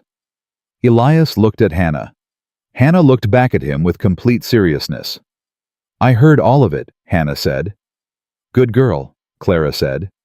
She finished writing. She signed her name at the bottom, left a line for Pete's name, left a line for Hannah's name. Even though a 6-year-old couldn't sign a legal document, it didn't matter, the principle was right. She set the envelope on top of the letter to Judge Alderman. "That goes out tonight," she said. "Not tomorrow." Elias picked up both letters. He looked at her. And what was in his face right then was something she hadn't seen on him before. Not admiration, not relief. Something more serious than either. The look of a man who had been standing alone in a current that was working against him for longer than he wanted to admit, and had just felt something solid under his feet. "Tonight," he agreed. He put on his hat and walked out into the dark to find someone riding to town. Clara cleared the dinner plates. Hannah helped without being asked, carrying the lighter things, staying close to Clara's side, in the easy way of a child who has decided a person is safe. Outside, the Wyoming wind was picking up. Inside, the lamp burned steady. Clara stacked the dishes and thought about Cutter's eyes moving around the room, cataloging everything. She thought about what he'd reported back to Hargrove. She thought about the certified copy that wasn't coming from Willis, and the backup ledgers that might or might not contain what they needed, and Roy Cass somewhere in Laramie with money in his pocket that hadn't come from 6 years of honest work. She thought about Elias Monroe standing between that man and this table without a moment's hesitation. She set the last dish in the rack and dried her hands. 1 month, she had told herself. She had been here 7 days. She wasn't going anywhere. Judge Alderman's reply came on a Tuesday 9 days after Clara had first sat down at that desk with 3 leather ledger books and a clean sheet of paper. She was in the kitchen when Pete brought it in from the mail rider, and she could tell from the weight of the envelope that it wasn't just a letter. She set down the pot she was holding, dried her hands, and opened it at the kitchen table before Elias was even back from the north pasture. There were 3 documents inside. The first was a letter from Judge Alderman. Short, direct, written in the hand of a man who didn't waste ink. The second was a certified copy of a water rights filing. Not from Willis in Laramie. From the Territorial Records Office in Cheyenne, a secondary archive that Alderman had thought to check when the county copy came up missing because 40 years of legal work had taught him that the first place you look is never the only place. James Monroe, deceased. Filed in the spring of 1872. South Creek water rights, full claim with precise boundaries that matched the Monroe property line exactly and extended to the natural source point a full quarter-mile beyond where Hargrove's dam now sat. Clara read it twice. Her hands were steady. Her heartbeat was not. The third document was a 1-page summary in Alderman's handwriting, and it was this one that made her sit down. Roy Cass had received 2 bank deposits in Laramie over the past 5 months. The first was $60 made in early February. The second was $120 made in late April. Both were cash deposits, no sender name, no account of origin. But the timing of the first deposit corresponded exactly to the week Roy had begun altering the ledger entries, and the timing of the second corresponded to the week Hargrove's people had started running wire on the Whitmore property. Alderman had also, through a contact at the county recorder's office in Cheyenne, found a preemptive land claim filed by a company called Hargrove Land and Cattle, LLC, in March of this year. The claim asserted rights to the South Creek water channel based on the argument that the original Monroe filing could not be produced, and therefore the water rights were unclaimed. The claim had been filed 3 weeks before Hargrove bought the Whitmore spread. He hadn't bought the land because he wanted it. He'd bought it to get to the water, and he'd known before he signed the papers on the Whitmore property that Monroe's documentation was compromised, known because someone had told him. Clara set the papers flat on the table. She pressed both palms down on them. She breathed. Then she heard boots on the porch, and Elias came through the back door. He took one look at her face and stopped. "Good or bad?" he asked. "Both," she said. "Sit down." She walked him through all 3 documents in order. She didn't editorialize. She let the papers speak first and added her own reading of them after. She watched his face move through the information the way a weather front moves through a valley, steady, then building, then arriving all at once. When she finished, he was quiet for a full 30 seconds. "He filed the competing claim in March," Elias said, 3 weeks before he bought the Whitmore property. "So the whole purchase was a vehicle," she said. "He needed the adjacent land to make the water diversion look like a property improvement rather than a theft. Without the Whitmore spread, he couldn't touch the creek. With it, he could claim he was simply redirecting water that ran through his own property." She paused. "It's clever. It would have worked if the original filing stayed missing." "But it wasn't missing," Elias said. "It was in Cheyenne. Alderman thinks Hargrove's people checked Laramie and stopped there. They didn't expect anyone to go to the Territorial Archive." A beat. "Most people don't know the Territorial Archive exists." Elias looked at the certified copy, at his father's name at the top of the page. He didn't say anything for a moment, and she gave him that moment without filling it. "Roy told them about Laramie," he said quietly. But Roy didn't know about Cheyenne. Roy knew what Roy had access to, she said. He wasn't privy to everything your father did. Your father was careful. She let that sit. He filed in 2 places. He just didn't tell anyone. Elias touched the corner of the document with 2 fingers, not picking it up, just touching it. What do we do now? He said. We take this to the county land office in Laramie, she said. In person, with aldermen. We present the certified copy. We present the timeline I've built. We present the record of Cutter's visit and what he said, and we file a formal complaint against Hargrove's preemptive claim on the grounds that the Monroe water rights were legally established and documented, and the competing claim was filed in bad faith. She straightened the papers into a neat stack. Then we wait for the land office to rule. How long does that take? Alderman thinks 2 to 3 weeks if we push. The evidence is clean. The certified copy is from a territorial archive. It outranks the county record. The competing claim falls apart without the argument that the original is missing. She met his eyes. You win this, Elias. The paper is there. We just have to put it in front of the right people. He looked at her for a long moment. Come with me, he said. To Laramie. She blinked. That's not necessary. Alderman. I know Alderman can handle it, he said. I'm asking you to come because you built this case. You found the discrepancy in the accounts. You thought to look for the connection between Roy and Hargrove. You wrote the timeline. He held her gaze. The land office is going to have questions, and you know the answers better than I do. Come with me. She looked at him, at the papers between them, at the certified copy with his father's name on it that she'd felt when she first read it, like something returning to the place it belonged. All right, she said. I'll come. Something settled in his face, relief and something quieter underneath it. We'll leave Thursday morning, he said. Be back by Saturday. He started to get up. One more thing, she said. He stopped. Roy Cass. She kept her voice even. If the land office rules in your favor, Hargrove's claim collapses. But Roy received $180 for information that was used to attempt to defraud you of your property and your water rights. That's not just disloyalty. That's potentially criminal conspiracy. She paused. Alderman should know you want that addressed. Not just the civil matter. All of it. Elias looked at her steadily. She could see him weighing at the cost of pursuing it against the cost of letting it go, and the kind of man he was working against the part of him that just wanted it over. All right, he said. Tell Alderman. She wrote the letter that afternoon.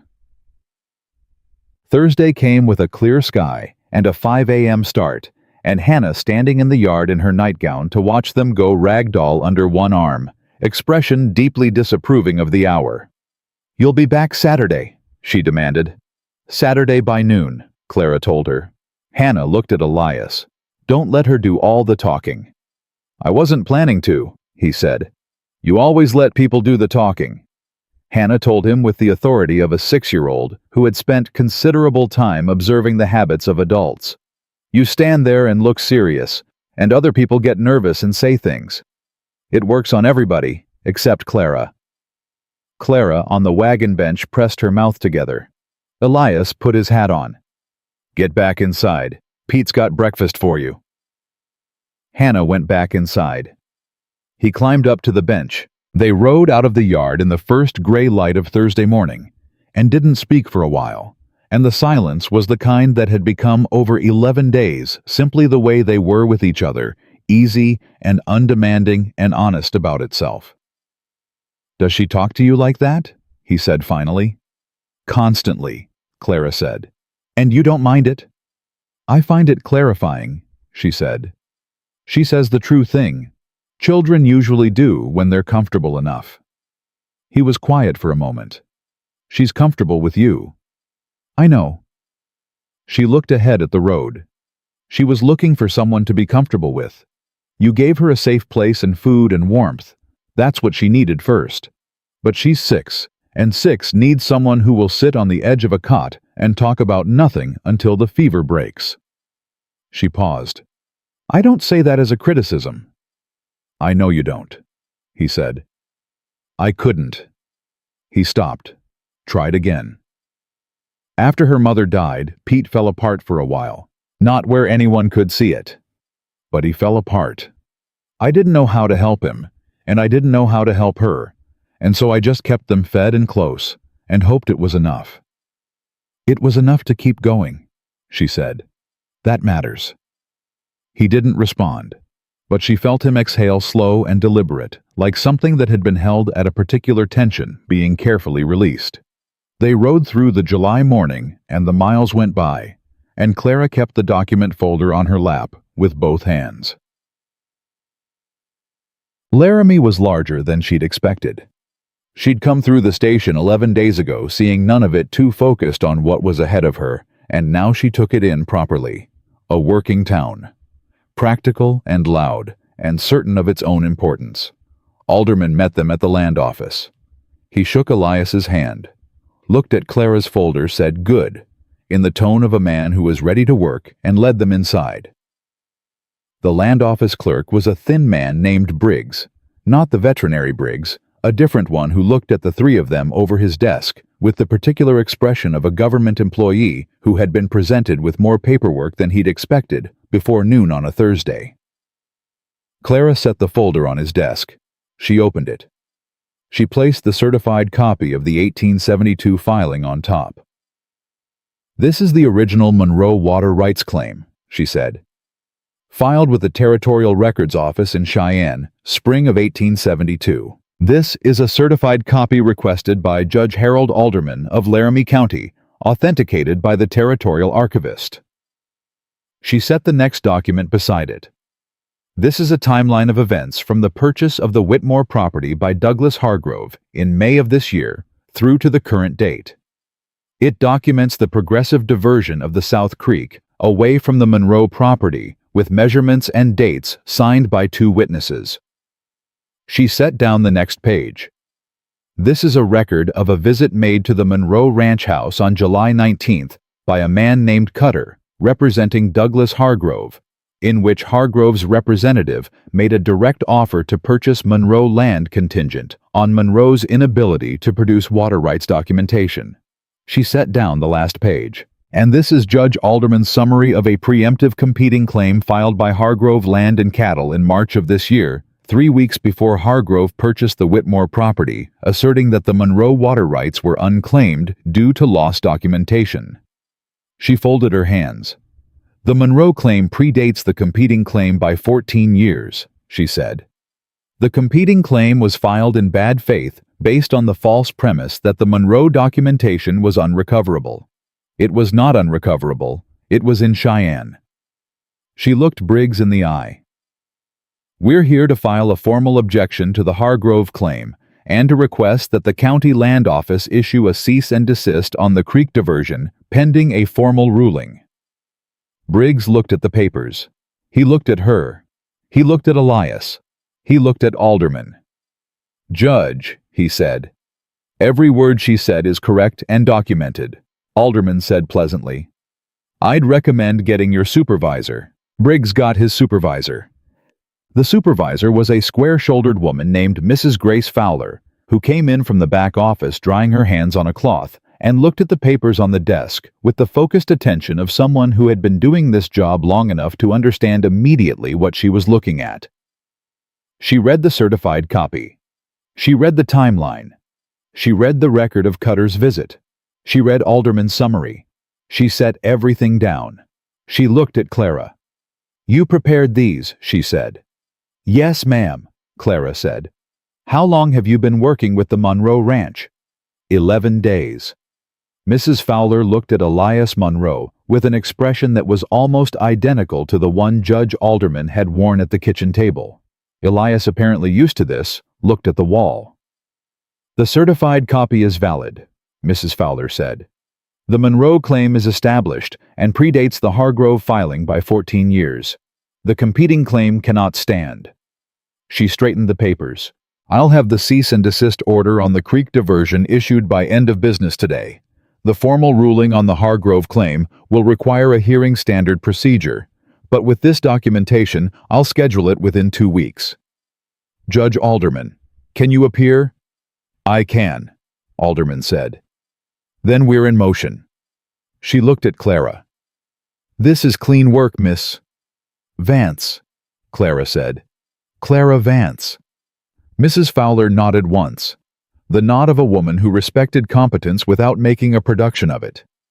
Miss Vance, the land office will notify you of the hearing date. She picked up the papers and went back to her office. Briggs looked at the empty desk in front of him, then at the three of them, then began writing something with the industrious energy of a man who was grateful to have a task. Clara let out a breath so slow and controlled that only someone watching very closely would have noticed it. Elias was watching very closely. He didn't say anything in the land office. He didn't say anything in the hallway outside. He held the door for her on the way out, and then they were standing on the street in the July afternoon, and Alderman was behind them talking about lunch, and Elias Monroe put his hand on Clara's arm. Just briefly, just for a moment. His hand on her arm, and when she looked up at him, what was on his face was not relief exactly, not gratitude exactly, but something that contained both those things and was larger than either. You did that, he said quietly. We did that, she said. Your father filed the claim in 2 places. Alderman knew where to look. Pete documented the water levels. Hannah's a witness. Clara. Elias. They looked at each other on the street in Laramie on a Thursday afternoon in July, and there was a long moment where neither of them said anything, and both of them understood it completely. Lunch, Alderman said firmly, from directly behind them. They ate at a place near the land office that served good beef and bad coffee, and Alderman talked through the hearing procedure with efficient thoroughness, while Clara took notes and Elias ate for the first time that day with something approaching appetite. By the time the plates were cleared, they had a working plan for the hearing, a list of documents to have ready, and Alderman's personal assurance that he'd make the Hargrove preemptive claim look as thin as it was in front of whoever presided. He stood to leave, then paused. The Roy Cass matter, he said. Yes, Elias said. I've spoken to the sheriff. Given the amounts and the connection to the property fraud, there's enough to question him formally. Alderman looked at Elias over his glasses. You sure you want to pursue it?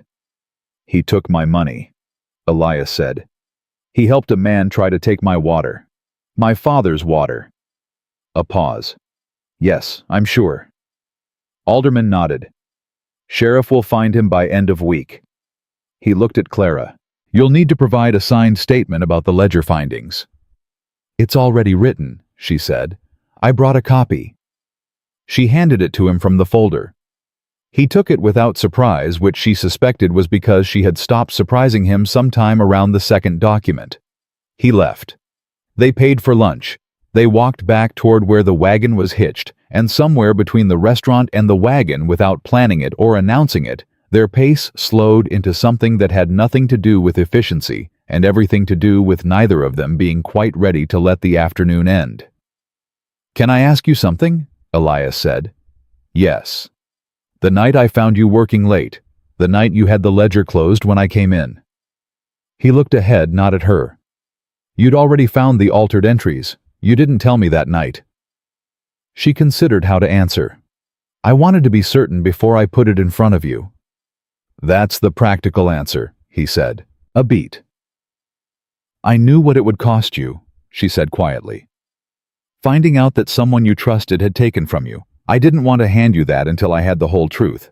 Half a truth is just a wound without a reason. She paused. I wanted to give you the reason at the same time as the wound. He was quiet for a moment. My father used to say something like that, he said. He said, don't hand a man a problem without the shape of a solution in the same breath. Your father sounds like he was careful with people, she said.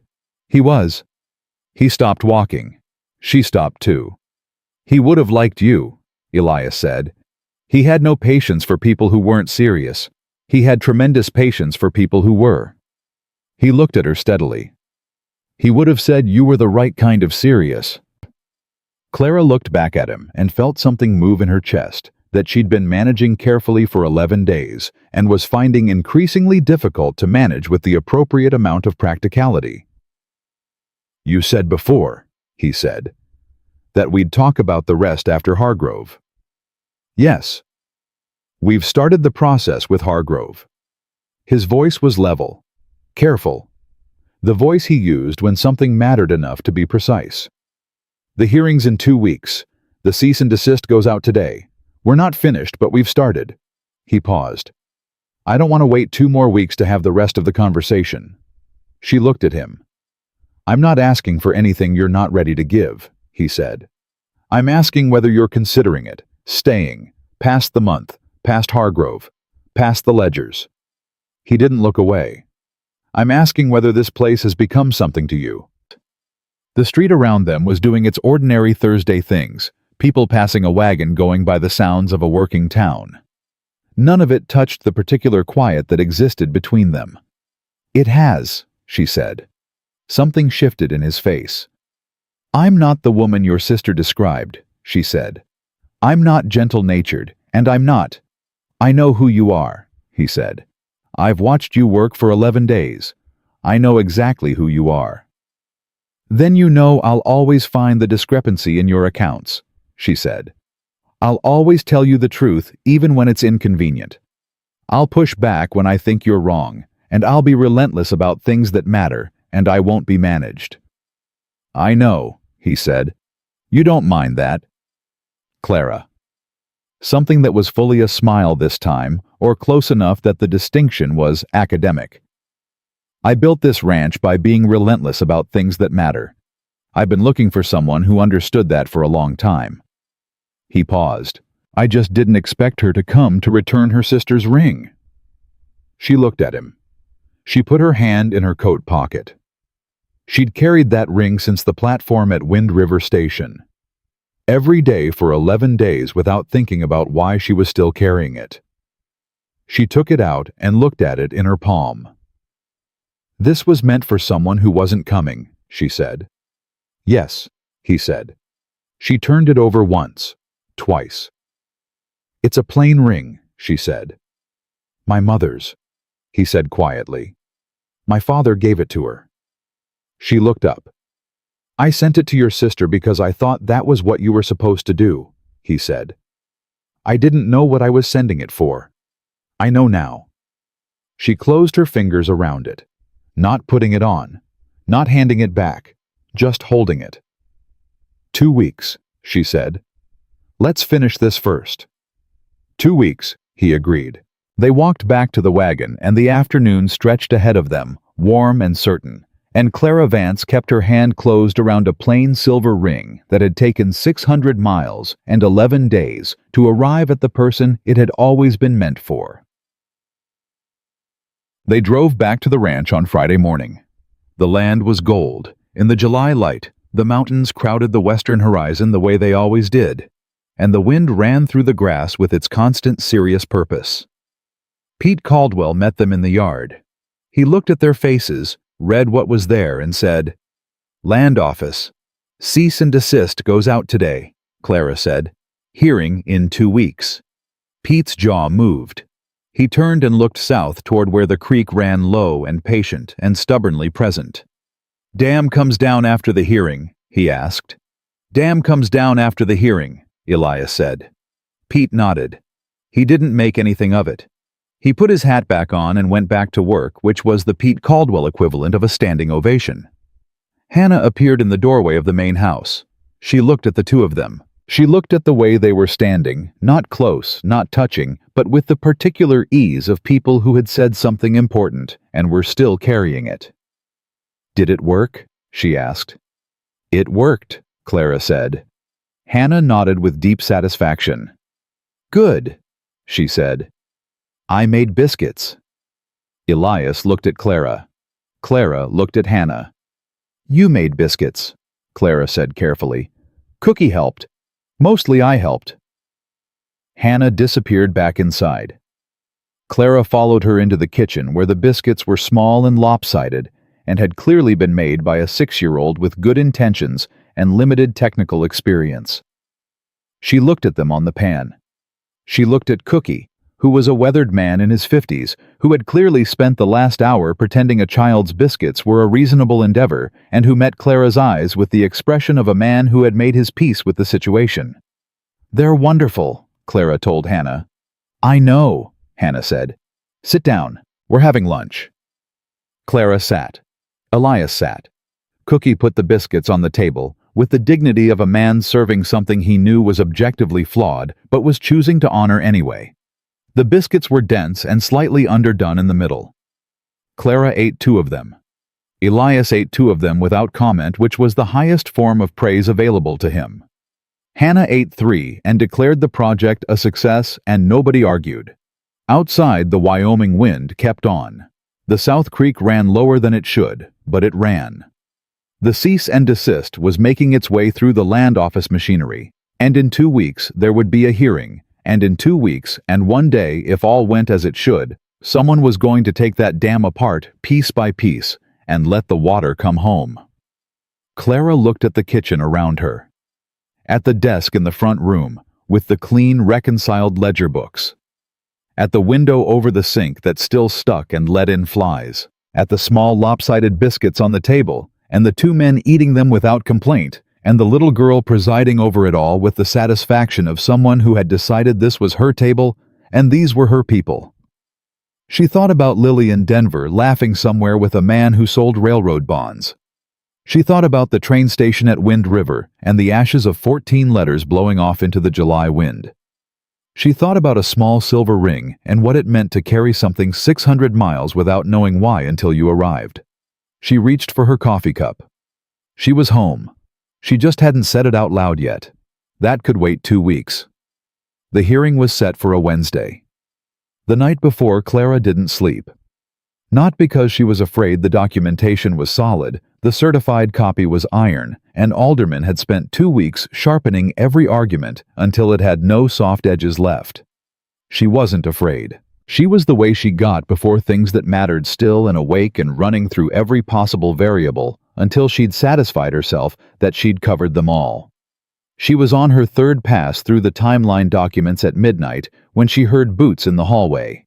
Not hurrying, just moving. Elias appeared in the doorway of the front room, already dressed hat in hand, looking at her the way he'd looked at her a dozen times over the past 3 weeks, like she was something he'd stopped trying to account for and had simply started accepting as true. "You should sleep," he said. "So should you," she said. He came and sat across from her at the desk. He didn't ask what she was looking at. He just sat, and after a moment he reached across and picked up the carbon copy of the timeline and read through it the way he'd read it 4 times before, not because he needed to, but because doing something was better than lying in the dark. They sat like that for an hour, quiet, purposeful, present. "Whatever happens tomorrow," he said finally, "you did right by this ranch." "Tomorrow goes our way," she said. "Don't give me a consolation speech yet." Something moved at the corner of his mouth. "Yes, ma'am." She looked up. It was the first time he'd used that word with her, and they both knew it. It wasn't deference. It was something warmer and more specific than that, and it sat in the quiet room between them for a moment before she went back to her papers. "Get some sleep," she said. "I'll be done in an hour." He stood. He paused at the doorway. "Clara." "I know," she said without looking up. He went to bed. She worked for exactly 1 more hour, then set the papers in perfect order, turned down the lamp, and went to her room. She was asleep in 10 minutes, which was the benefit of being thorough. Wednesday came clear and hot, the way Wyoming July always delivered when it had a point to make. They rode to Laramie in the wagon, Clara, with the document folder on her lap. Elias with his hat pulled level and his jaw set. Pete Caldwell following behind on horseback. Because he'd decided without being asked that he was coming, and nobody had seen fit to argue. Alderman met them on the steps of the county courthouse. He looked at the 3 of them, looked at Clara's folder, and nodded once.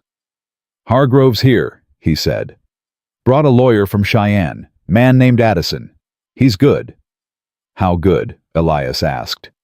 Good enough to be expensive, Alderman said. Not good enough to make a bad case into a good one. He held the door. Let's go.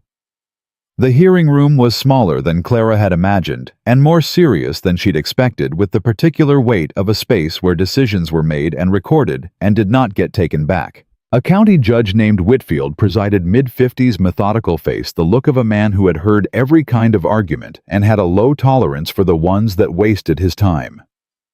Douglas Hargrove was already seated at a table to the left.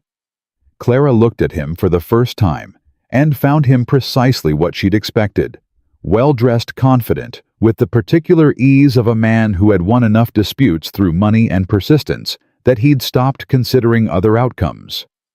He was maybe 55, broad-faced, with small eyes that moved over the room and landed on Clara with a flicker of assessment before moving on. Beside him, his lawyer Addison was arranging papers with practiced efficiency. He was younger than Hargrove, sharp-featured, the kind of man who used language like a tool he kept very clean. Cutter was in the back row. He looked at Clara when she sat down. She didn't look back. Judge Whitfield called the hearing to order. He was already reading the Monroe filing when Addison stood up. Your Honor, Addison said, the Hargrove claim is straightforward. The Monroe Ranch has been unable to produce the original water rights documentation. The county records confirm the filing is not present. A competing claim was filed in good faith by Hargrove Land and Cattle based on the documented absence of the Monroe claim. My client has simply... Mr. Addison, Alderman said from his seat without standing, the Monroe Ranch has produced the original filing. A beat. Addison stopped, looked at Alderman, looked at Judge Whitfield. I beg your pardon, Addison said. The original 1872 water rights filing by James Monroe was located in the Territorial Records Archive in Cheyenne. Alderman said, standing now unhurried. A certified copy authenticated by the Territorial Archivist has been provided to this court. He set it on the judge's table. The filing predates the Hargrove claim by 14 years. The Monroe claim is legally established and unambiguous. The room was quiet in the particular way rooms get quiet when something decisive has happened and not everyone has caught up yet. Addison looked at the document. He looked at Hargrove. Hargrove's easy confidence had shifted to something tighter, but he kept his face composed. That document's authenticity should be verified, Addison said quickly. It came from a federal territorial archive, Alderman said. The archivist's certification is on the face of the document. You're welcome to challenge a federal archivist's seal, Mr. Addison. That is a significant undertaking. Whitfield picked up the certified copy. He read it. He set it down. The document appears valid, he said. Proceed. Clara had prepared Alderman's presentation so thoroughly that she knew every page before he reached it. She sat beside Elias and watched the case unfold like a structure she'd built in her head, made real and physical in the world. The timeline. The water level measurements signed by Pete. The record of Cutter's visit and Hargrove's offer to purchase. The summary of Roy Cass's bank deposits and their correlation to the timing of the scheme. The evidence that the competing claim had been filed 3 weeks before Hargrove purchased the adjacent property, before he had any legal standing to claim adjacent water rights at all. Addison pushed back on 3 points. Alderman answered all 3 before he finished the sentence. He was, Clara observed, very good. 40 years had made him a man who didn't need to raise his voice to be the most authoritative person in a room. But the moment that mattered, the moment she would remember, came 40 minutes in. Addison said, There is no direct evidence connecting Mr. Hargrove to any alleged arrangement with the former Monroe employee. The bank deposits are cash transactions with no traceable origin. My client. Your Honor, Clara said. Every head in the room turned. Judge Whitfield looked at her. Miss Vance, she said, standing. Clara Vance. I prepared the documentation in this case. I'd like to submit one additional item." Whitfield looked at Alderman. Alderman nodded. Whitfield said, "Proceed." She opened the folder. She took out a single page, the last page, the one she'd added 3 days ago when a letter had arrived from Gerald Willis in response to her second inquiry. The inquiry she'd sent after the first one came back empty. "Mr. Willis at the Laramie County Records Office," she said, "conducted a secondary search of the records destroyed in the 1883 fire at my request. While the original Monroe filing was not recoverable from those records, he found a partial log of recorded claims from 1882. In that log is a notation of a records inquiry, a formal request made in January of this year, asking for the status of all water rights filings on the Monroe property. The inquiry was made by an agent representing Hargrove Land and Cattle." She set the page on the judge's table. 6 months before the competing claim was filed. 8 months before the Whitmore property was purchased. They confirmed the Monroe filing was missing from county records before they began building the case to exploit that absence. The room was very quiet. Addison opened his mouth. "Mr. Addison," Judge Whitfield said without looking up from the page, "I'd recommend choosing your next words carefully." Addison closed his mouth. Hargrove across the table had gone the color of a man whose calculation had just shown him a number he hadn't planned for. He leaned toward Addison. Addison leaned away from him. Clara sat down. Under the table, Elias Monroe's hand found hers and held it for exactly 3 seconds. Then he let go, and they both looked straight ahead, and neither of them said anything because nothing needed to be said. Judge Whitfield ruled within the hour. The Monroe water rights claim stood fully established, predating the Hargrove filing by 14 years. The Hargrove competing claim was dismissed as filed in bad faith, based on information obtained through deliberate exploitation of a records gap. The creek diversion dam was to be removed within 5 business days at Hargrove's expense. The matter of Roy Cass and the financial arrangement with Hargrove's representatives was referred to the county sheriff for criminal investigation. And then, one more thing, the thing Clara hadn't expected. Whitfield looked at Hargrove directly. "The evidence presented today indicates that your organization conducted a systematic effort to defraud a property owner of established legal rights," he said. "I am referring this matter to the Territorial Attorney General's office for review of additional charges. Mr. Addison, I trust you'll communicate the gravity of that to your client." Addison communicated nothing. He was already stacking his papers with the rapid, efficient movements of a man who wanted to be somewhere else. Hargrove stood. He buttoned his jacket. He looked at Elias Monroe for a long moment, and Elias looked back with the still level calm of a man who had nothing left to prove. Then Hargrove looked at Clara. She met his eyes. She didn't look away. She didn't say anything. She simply sat with her hands folded on top of the empty document folder and looked back at him with the patient, particular steadiness of a woman who had built a case out of ledger discrepancies and certified copies, and the simple insistence that what was true and would remain true, regardless of how much money was applied to the alternative. He looked away first. He left. Cutter followed without looking at anyone. Pete Caldwell in the back row exhaled a breath that sounded like it had been held for 3 weeks. They were on the courthouse steps when Alderman shook Elias's hand, then turned to Clara and did something she hadn't expected. He took off his hat.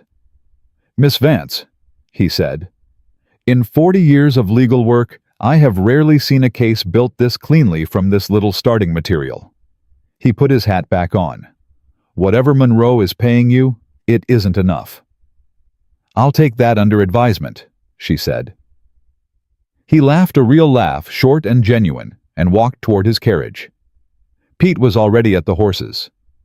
He looked at both of them and said, "I'll give you a minute," and walked away with the deliberate tact of a man who had learned something about discretion from watching 2 people pretend for 3 weeks that things were only practical between them.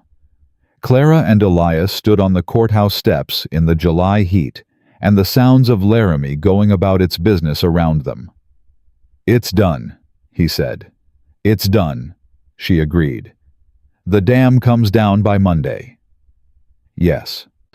Roy Cass is going to have a conversation with the sheriff. Yes. Hargrove's Attorney General referral is going to cost him considerably more than $180.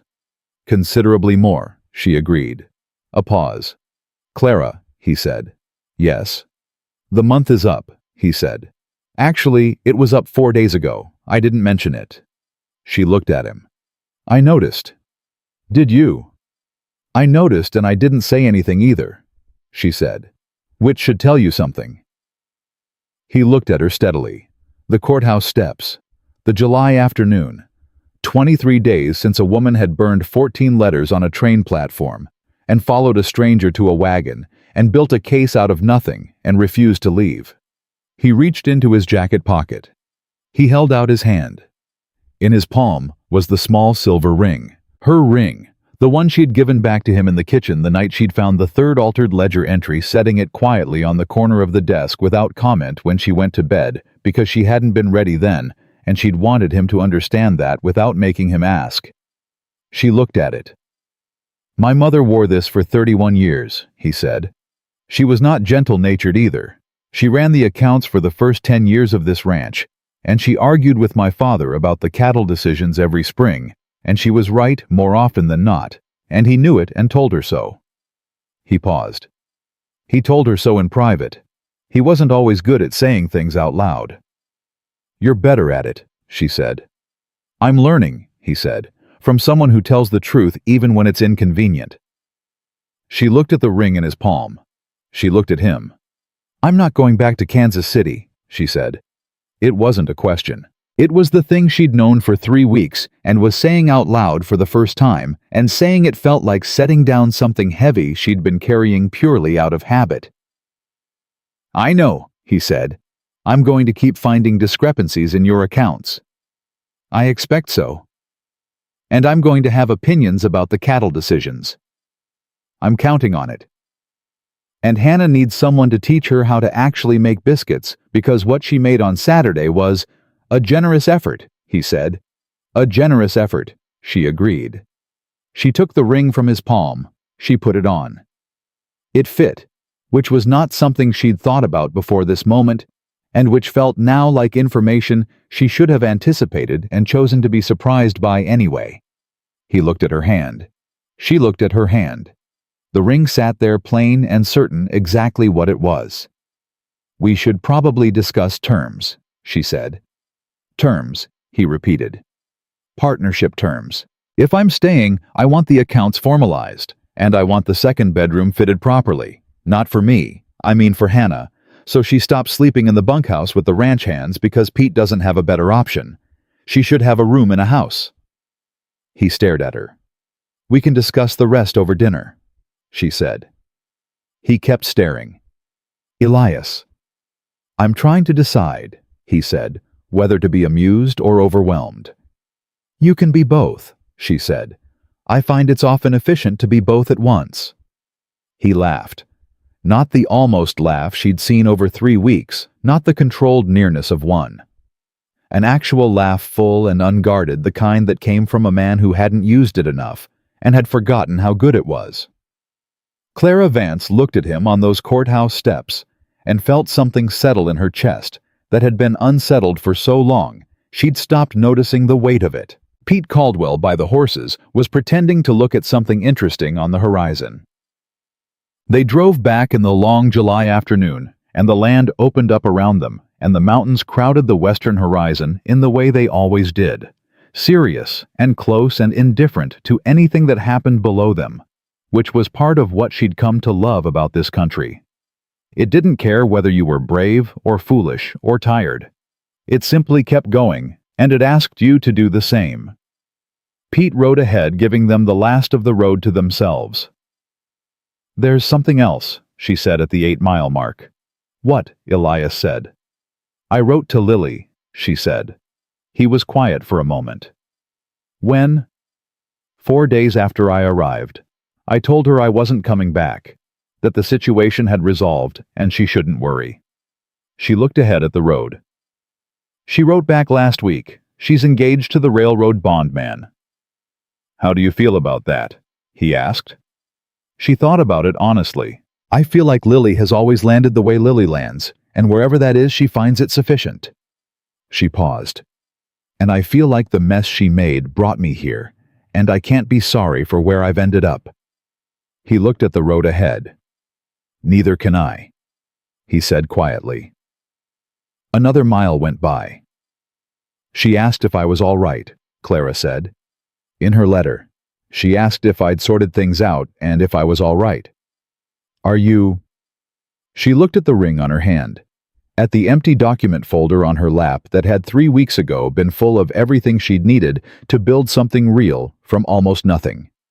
At the 12 miles of Wyoming road ahead of them that led back to a ranch with bad ledgers she'd made clean, and a creek that was about to come home, and a little girl with a rag doll who had declared her biscuits acceptable on the second morning and had not revised that assessment since.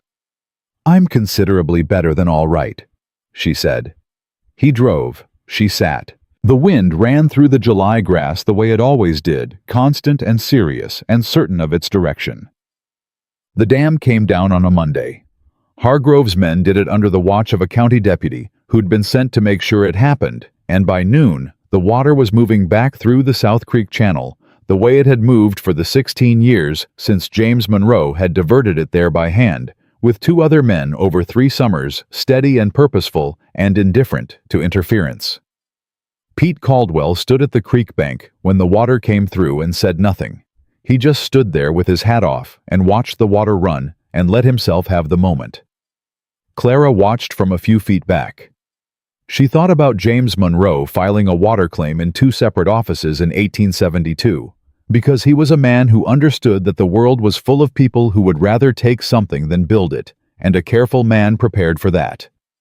She thought about his son, who had inherited the land and the water and the same careful, serious way of moving through the world. She thought about a records archive in Cheyenne that had sat quiet for 50 years waiting to be useful. Elias came to stand beside her. There it is, he said. There it is, she agreed. They stood together and watched the water run, and it was not a dramatic thing. It was just water moving through the land it had always moved through, going where it had always gone, doing what it had always done. But it meant the South herd would have water through August. It meant the Monroe Ranch's numbers would reconcile for the first time in 3 months. It meant someone had tried to take something and had not succeeded, and that the record of why they'd failed would sit in the county courthouse and the territorial archive and the Attorney General's office for as long as records were kept. Hannah appeared at Clara's other side, having materialized from somewhere the way she always did.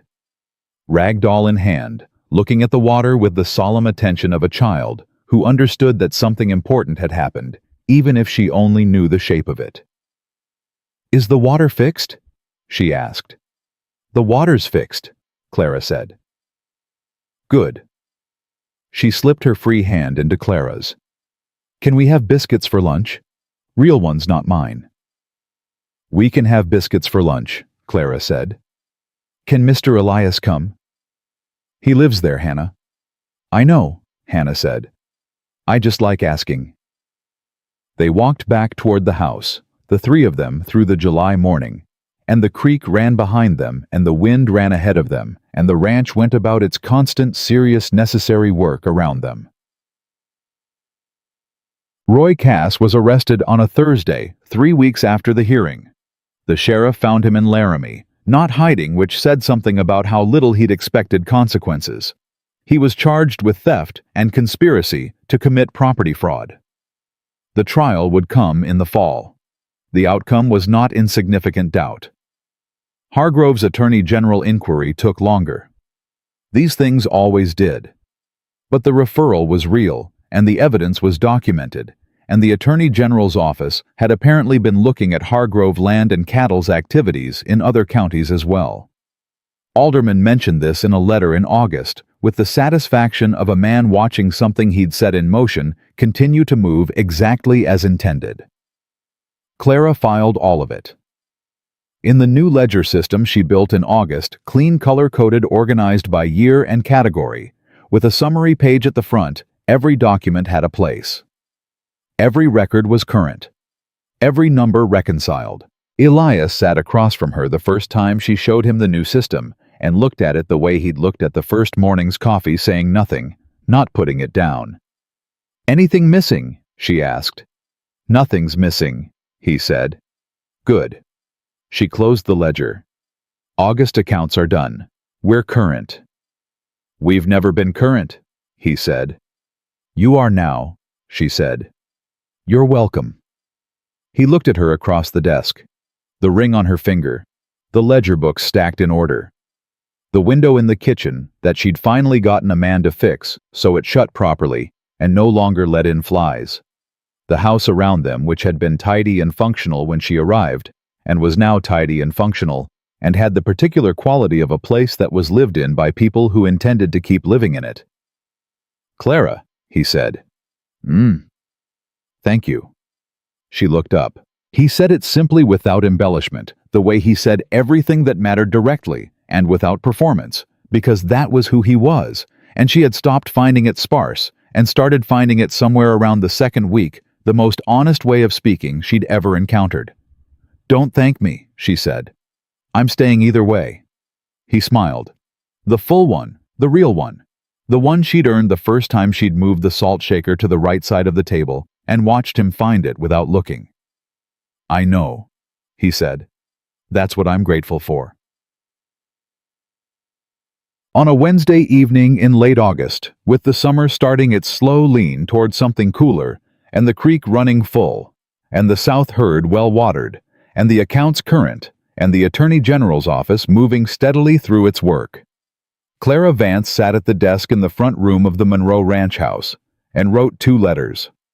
The first was to Gerald Willis, thanking him for his persistence in the secondary record search and enclosing a small payment for his trouble because proper documentation deserved to be compensated. The second was to her father's house in Kansas City, to the woman she'd hired to look after it before she left, to tell her that the house was to be sold, that Clara wouldn't be coming back, and that she should inform the neighbors. She sealed both letters.